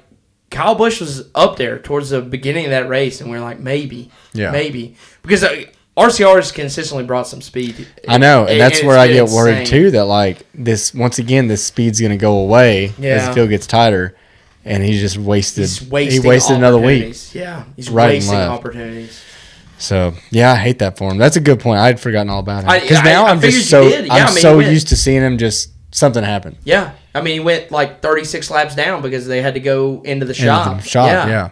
So, I mean, I don't know what else you do, but if I'm Kyle Busch, I'm very frustrated because they, like you said, they are the field's going to get tighter. Yeah. And they are bringing speed right now, and he needs to capitalize big time on these, and he's not, which is not good for him because clearly, if the field gets tighter, he's not winning. If he can't win now, he's not. If you're on the verge of winning speed now, you're not winning when it gets tighter. So and he's not putting together good finishes, which is not pulling well with points. It's not adding up well, especially if Josh Berry's going to keep winning.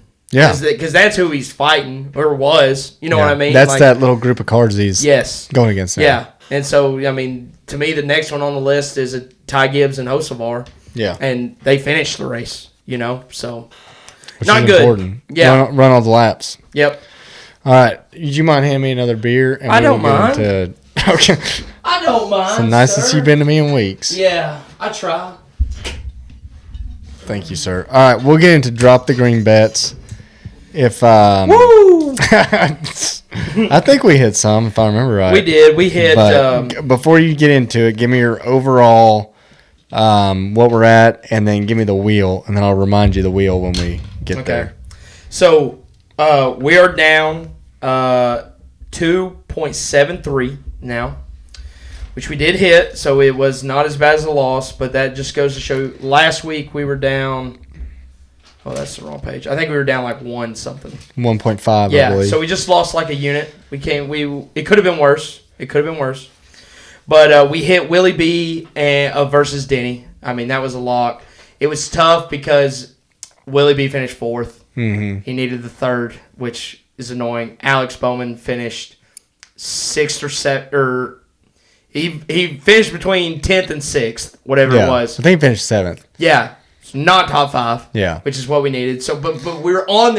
I was there with it. Did you listen back to what you said last week? No, what I You say? completely predicted Alex Bowman's day. Oh, yeah, dude, I told you. I knew it, dude. He said he's going to run 30th, then he's going to get up, then he's going to run 20th, and then 20 to go, you're going to be like, where is he? And the race will finish, and he'll be right there. He'll be right. Dude, yeah. I bet on Alex Bowman so many times, and I've watched him just absolutely do this every single time. And so when he is good at a track, dude, he will find, like, he could have won. I wouldn't have been surprised if he won that race. Right. Like, that's how crazy his days are. You just got to put your blinders on the whole race. You have to. You cannot look at him. Because like, dude, you will be like, oh my God, there's 60 to go. He's in 30th place. Give it a minute. Okay, give it. Because he thought he had a vibration. Yes. Hit it under green. I know. Under green. Finished 7th. Yes. Yeah. I forgot you'd bet him top 5. I thought you bet him top 10. Oh yeah, I couldn't take him top 10. I should have, but the odds were just they're on to him too. They're very on to him. They're very on to him. But so that was our last week rundown. You want the wheel now? The wheel should be down about 2.5. It's 2.5. Yeah. All right. Yeah. I'll just write that down. We'll come back to it. Okay.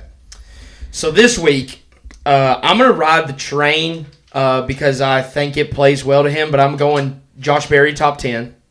Plus 120, which is crazy. So we're 1 week late to that. If we could have only called that last week, but now I literally do think he's going to keep this momentum. Like I don't see them throwing the towel in at all. I mean, it's Josh. He wants to win races. Mm-hmm. He wants to be the best. So I see them giving him a good car. Plus 120, top 10, half a unit.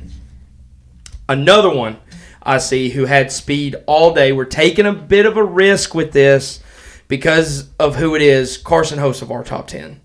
I think he gets his second one, right? It would be his third one. He's at a couple now. Yeah, he's got a couple now because he got it at Atlanta. Yep.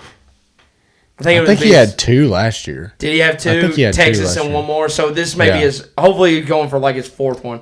Like you said, a handful. Plus 160, top 10. So they're kind of on to him too.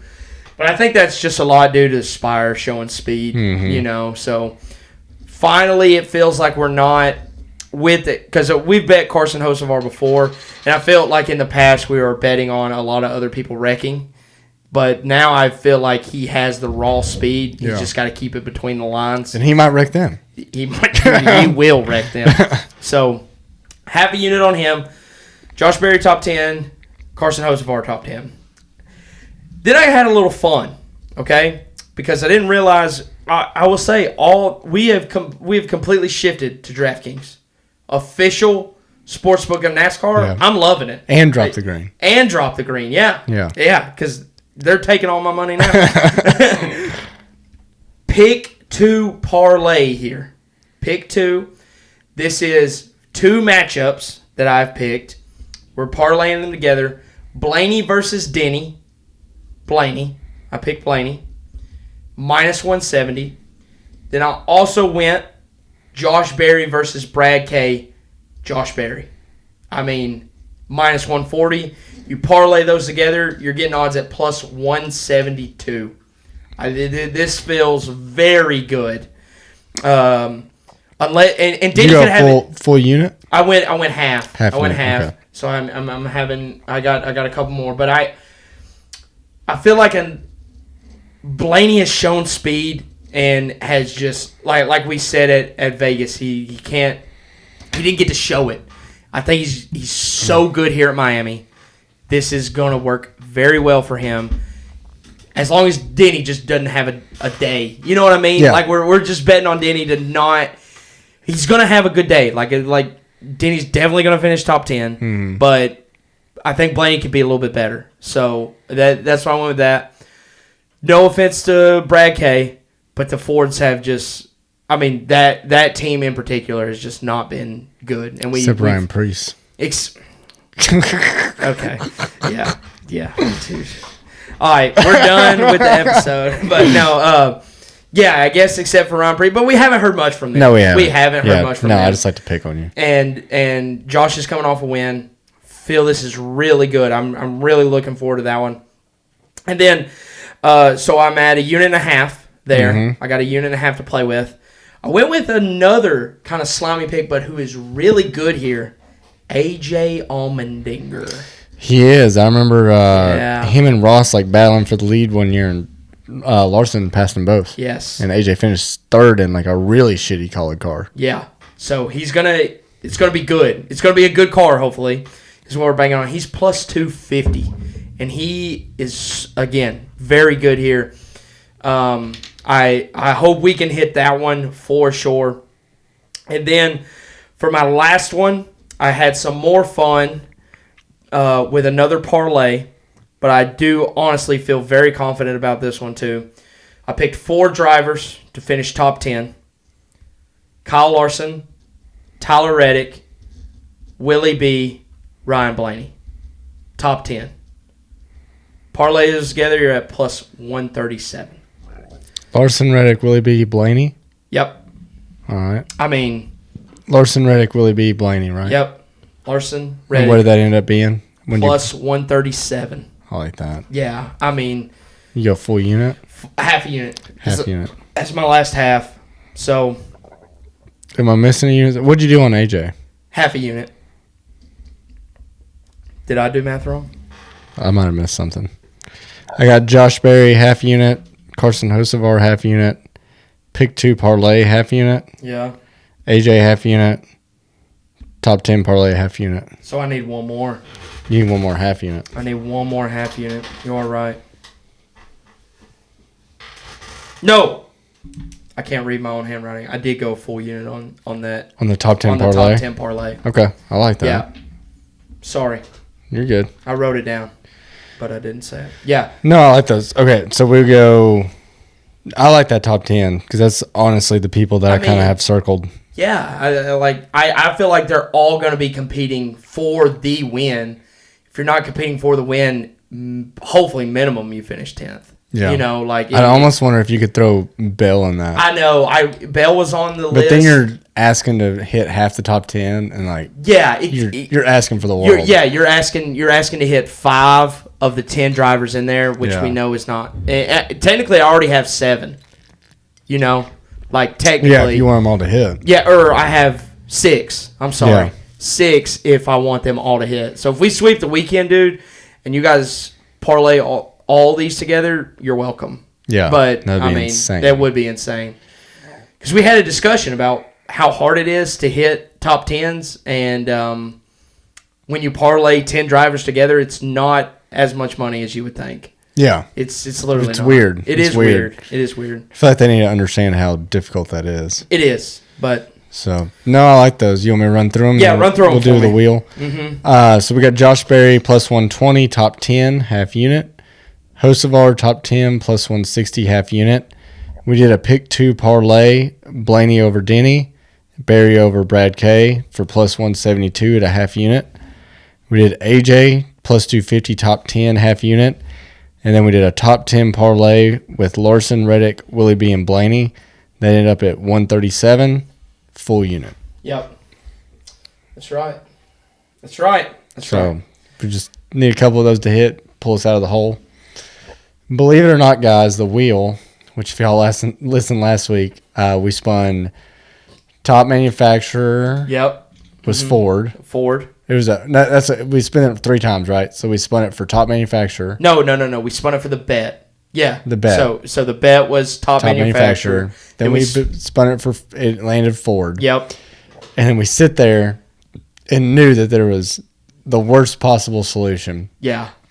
And that's what it was, guys. It was Cody Ware. It was Cody Ware. So at no point was there any hope. At no point was there anything going for us. And to add insult to injury, he absolutely fenced it. So he did, dude. He fenced it hard. He made sure he was not going to finish that race. So no. The wheel is down 2.5 units. I think now it's obviously different units. You know, we're only betting 1 unit a week on the wheel. Mm-hmm. And the wheel missed a week. The wheel missed a week. But I think ultimately, without putting too much thought into it, we just need to beat the wheel. Yeah. Overall for the year. Dude, right. I pray to God we beat the wheel. Now, it is different. Like I said, it's just 1 unit. We've skipped a week. But if we can just beat the wheel. If we can beat the wheel, we'll be in good shape. Yeah. We'll be in good shape. So we'll spin the wheel. Spin the wheel. You ready for the bet type here? Ready. Bet type. Oh, spin, buddy. There it is. What are we wishing for you? I think top 10's the way. I think top 10 is the way for the wheel. Top manufacturer, top Chevy winner. Don't give me a winner. Top manufacturer. Top manufacturer. It's going to click again, isn't it? It's going to click again, I feel like. No, there it was. Top manufacturer. So this gives us a pretty much 33.333% chance. Yeah, it does. It does. Hold on. And I can make a case, and I know you can make a case for all 3. Yeah. We can have Larson, we can have Reddick, we can have Blaney. Yes. Every single one of them. So the wheel's looking good this week so far. The wheel is looking good. Yeah, I'm really not hoping for... Well, I mean, obviously I want Chevy because I think unless Larson's himself, he should win this race. I don't know how to get back to... This arrow right here? Is that an arrow? Oh, yeah. I can't see it over there. That's all right. Oh, it's an ad. Yep. So we are sponsored by Hayden. 4.7 ratings on the App Store. The install is actually free. Is there an X over there? No, I think you got to wait this ad out. Remember last time it was the top right because I kept saying top right. Maybe we just hit close. Go over the top right. I think there's a no. I think there's a white X. Like in the white part. Oh. You can just click around in there. All right.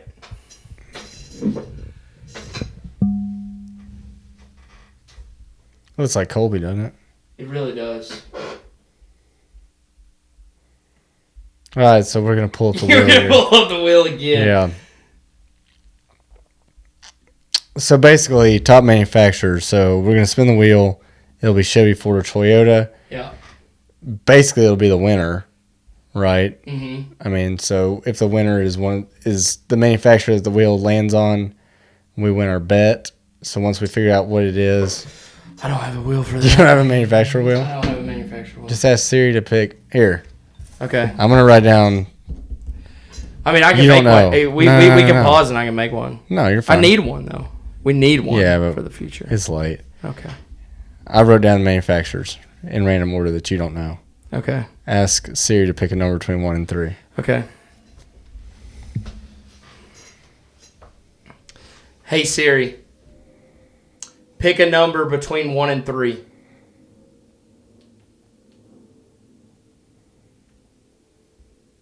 Okay, she didn't say it, but it's 2. Do you think she said that just because that's the only number?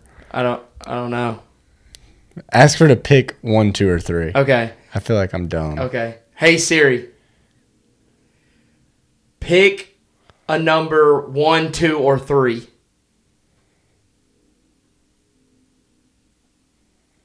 She took 1 through 100 that time. Okay. Hold on. Let's try it again. Hey Siri, can you pick the number 1, 2, or 3 for me? She picked 26. She's getting 1 through 100. I mean, we can go with 2. I just feel like she picked the only number that was That between wasn't 1 and 3. Yeah. Pick a number between 1 and 3. Yeah. You want to ask her again? She pulls up a different Yeah, number. yeah. Ask her Hey again. Siri, pick a number between 1 and 3. She picked 3 that time. So the first time was 2. Okay. Yeah. Okay. Yeah. All right. So she didn't Yeah. know what was going on. I hope we're making people laugh. Yeah, dude. This is embarrassing. So I wish we just had the wheel. I just went random order, wrote them down. So it's as random as this wheel would have been if Yeah. we didn't have to watch an ad. Yeah. Which was Toyota. Okay.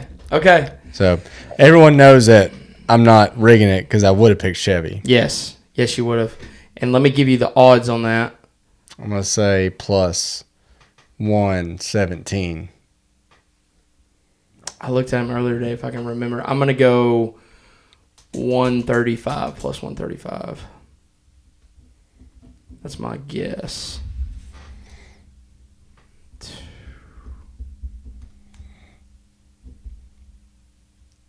Sorry, I'm still learning how to work the DraftKings app. I thought you had the wheel on your phone. Oh, I do have the wheel on my phone. I should have just spun the wheel on my phone. Are you serious right now? Yeah, I do have the You're wheels. dead serious right I'm now. dead Okay. serious. But you don't have a top manufacturer on your. Yeah, I do. Because I had What to. the hell? I had to remake them. Oh I my should God, have dude. known. Winning manufacturer We've already got Toyota. plus 180. Plus 180? Yeah. I'll take that. Chevrolet's plus 110. Ford is plus 275. All right. So plus 180. You're right in the middle. Right in the middle, I'll take it. So you need a Tyler Reddick. I think that's the only option. I mean, honestly. Unless Denny has a day. He's won there before. He has. He's good here. As soon as they moved that race away from being the championship race, Yeah. of course Denny Hamlin won it. I know. But, all right, I feel good about that. Better than I did Cody Ware, top 4. Good God. Let's do some quick Homestead predictions. I think we've talked about it a little bit in bets. I put, and you might disagree with one of these just based on your top 10 bet. I know. I put same characters, 5, 45, 12, 20. Yeah. I'm I guessing agree with you would two- replace the 20 with the 24. 24. Yeah, I just think I don't know why, but I think what we kind of hit on in the interview, I think Sibo goes a little cold here. And I don't think that he's not going to be good. I think he definitely could easily finish top 10 here. But I just think something happens to him. He's doing too much. He's going, or he just doesn't have to. They miss on something. Or they just finish 5th with a 5th place car. Exactly. And so I think the 24 still is he's trying to catch the 20. They're still hungry.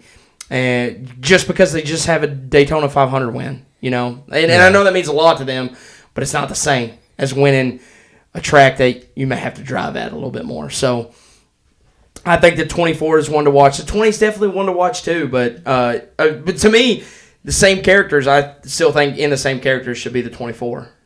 Yeah. I could go either way on it, honestly. But that's the only one I would personally probably change for hopefully me, and hopefully he gets a top 10. Yeah. So. No, I agree. I could see it either way. Yeah. I will say Larson, so obviously they moved this race up a little bit. It used to be in this position a couple years ago. That's when Willie B won it. Yeah. But I remember him one time saying, like, when this race is in the day and it's as hot as it can be, that's when he likes it the most. So I didn't really look at like what temps would be when it's usually out in the playoffs compared to now.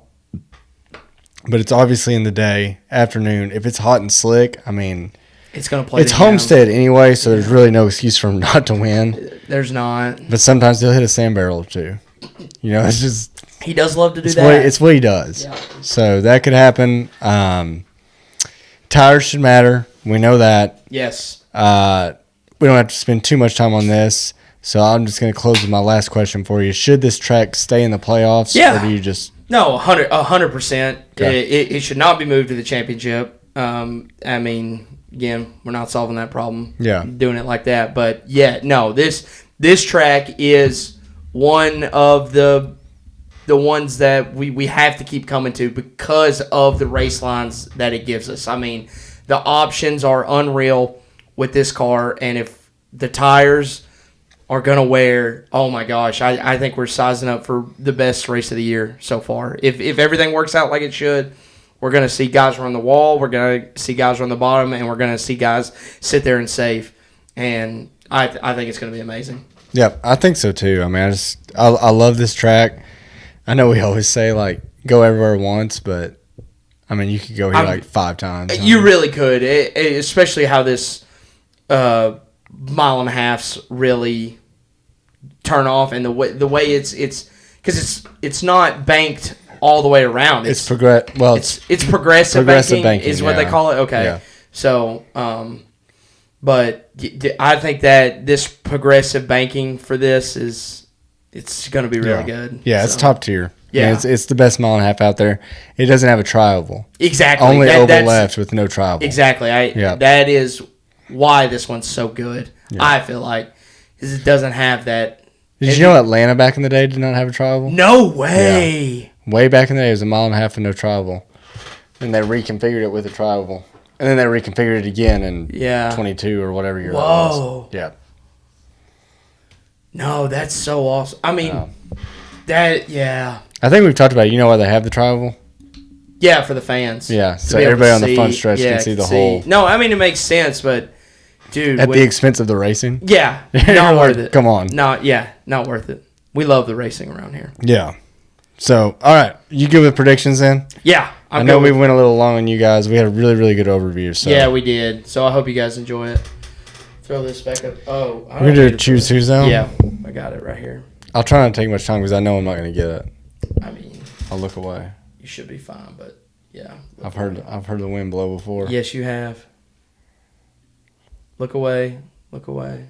What happened? You should be fine. You are fine, but I'm just saying in case I click the wrong button. I'm known to do that. Yeah. All right, we're ready.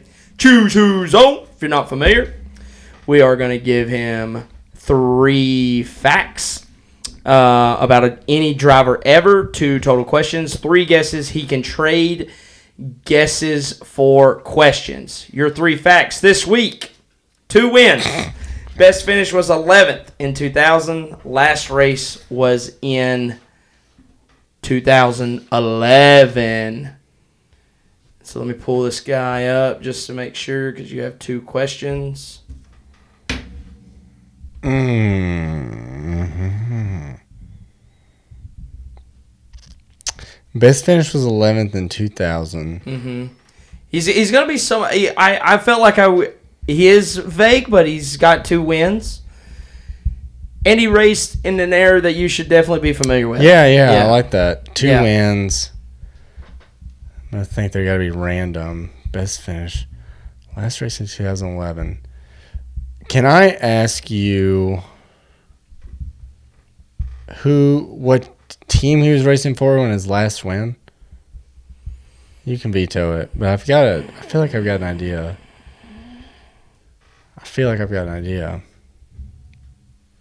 Yeah, I think you got an idea too. But the best finish 11th in 2000. I cannot answer that.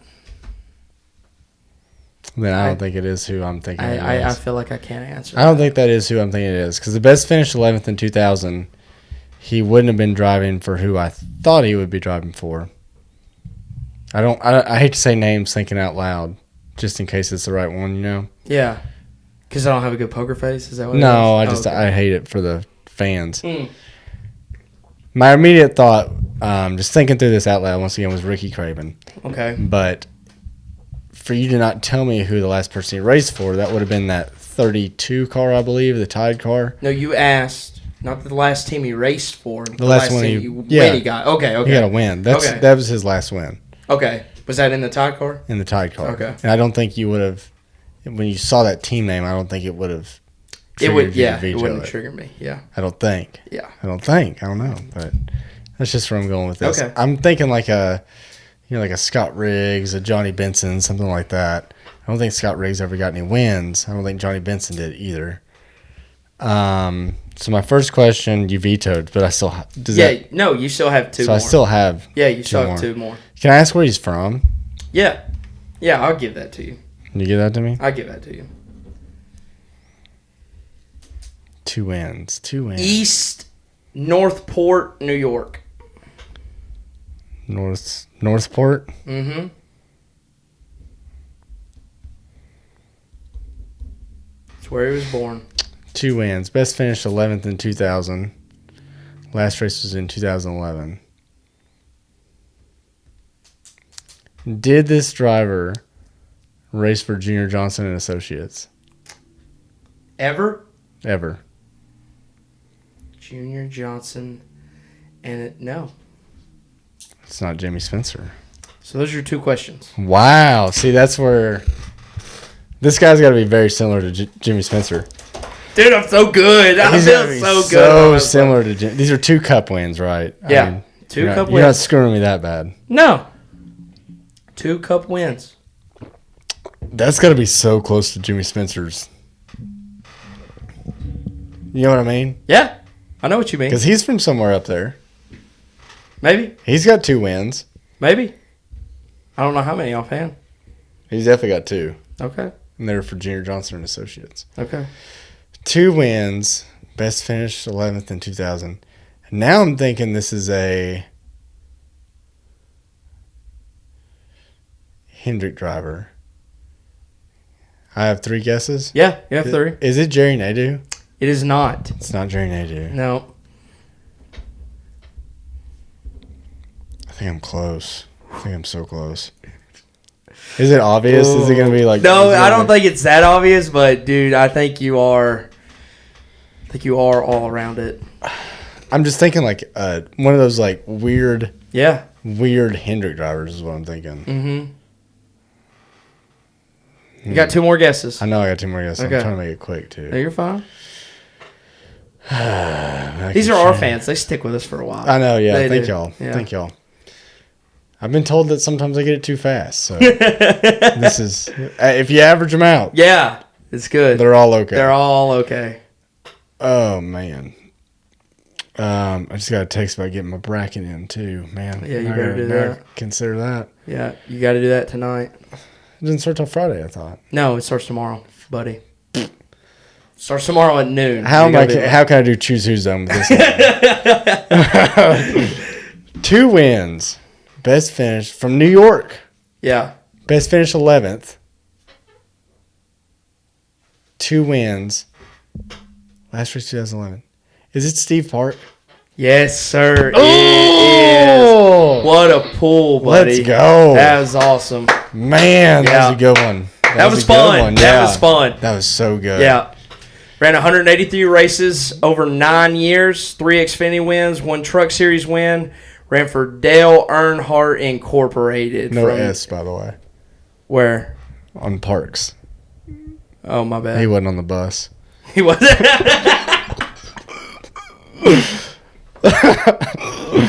ridiculous. From 98 to 2002. And he won at the Glen in Rockingham. Yes, I remember. So Rockingham was after Dale died. Yeah. The very race after Dale died. Yeah, Steve Parks, though. Yeah. Park. Steve Parks. Steve Park. Man, that was good. Did you like that one? Good. I'm telling you that those 3 hints, I don't know if you did it on purpose, like Jimmy Spencer would have been very similar. Again, I told you, I try to pick guys that are close. I don't know if that's who you're thinking of. I pulled up wins. I pulled up the wins list, went down to 2. I saw Jimmy Spencer on there. I clicked on him because I knew his name. And I saw the years that he ran. So I went back to my list. I clicked on there was somebody else before I clicked on Park. And then I clicked on him, and I was like, he ran the same years. Yeah. And I was like, I'm just going to do him instead. Because I wasn't as familiar with him at all. So I was like, maybe. You aren't familiar with Steve Park? No. You don't remember episode 1? Oh, yeah, I do. Yeah. Back when we were so worried. Nobody go back and listen to this episode. Yeah, but, don't. Oh, my God. We were so worried about taking, like, we wouldn't be long enough. And I think I gave a 47-minute to Steve Park. Yeah. To Steve Park, yeah. Dang, that's crazy. And you almost didn't get him. Well, part of me was like, right before I said it, I was like, he wouldn't do that. I dedicated episode 1. Really? Yeah. That's what you thought? Yeah, but I said it anyway. Yeah. Yeah. Good call. Man, that was good. That was a good one. That was. All right, you want to wrap up? Yeah. We appreciate y'all sticking around. Thank you, Spencer, for setting this up. Thank you, Break Hard Blog. Yeah, dude. Huge overview there. His socials are going to be linked in our description, so give him a follow. Go look at his content. It's good stuff. So shout out to him. And then shout out to you guys. We got another name on the list. So it's filling up. It's filling up. But you still have time. We're not going to leave you out. Any donation, buymeacoffee.com/dropthegreen. And, man, that's all I got. We'll see you back here next week. Yep. Huge thank you to Kevin Kirkland, Noah Pendry. Huh? Noah Pendry. Noah Pendry. Yeah. And Ben Burrow. Good job. Yep. Sorry, just want to say their names out loud. I'm sorry. No, you're good. So Kevin Kirkland, Noah Pendry, Ben Burrow. Thank you for the support. Yeah. Couldn't do it without y'all. Couldn't do it without all you other people that are waiting to donate. I know. Yeah, exactly. Yeah. Exactly. This is the episode you needed. That's right. That's right. That's right. Huge thank you to Spencer for putting all this together. We'll see y'all next week. See y'all.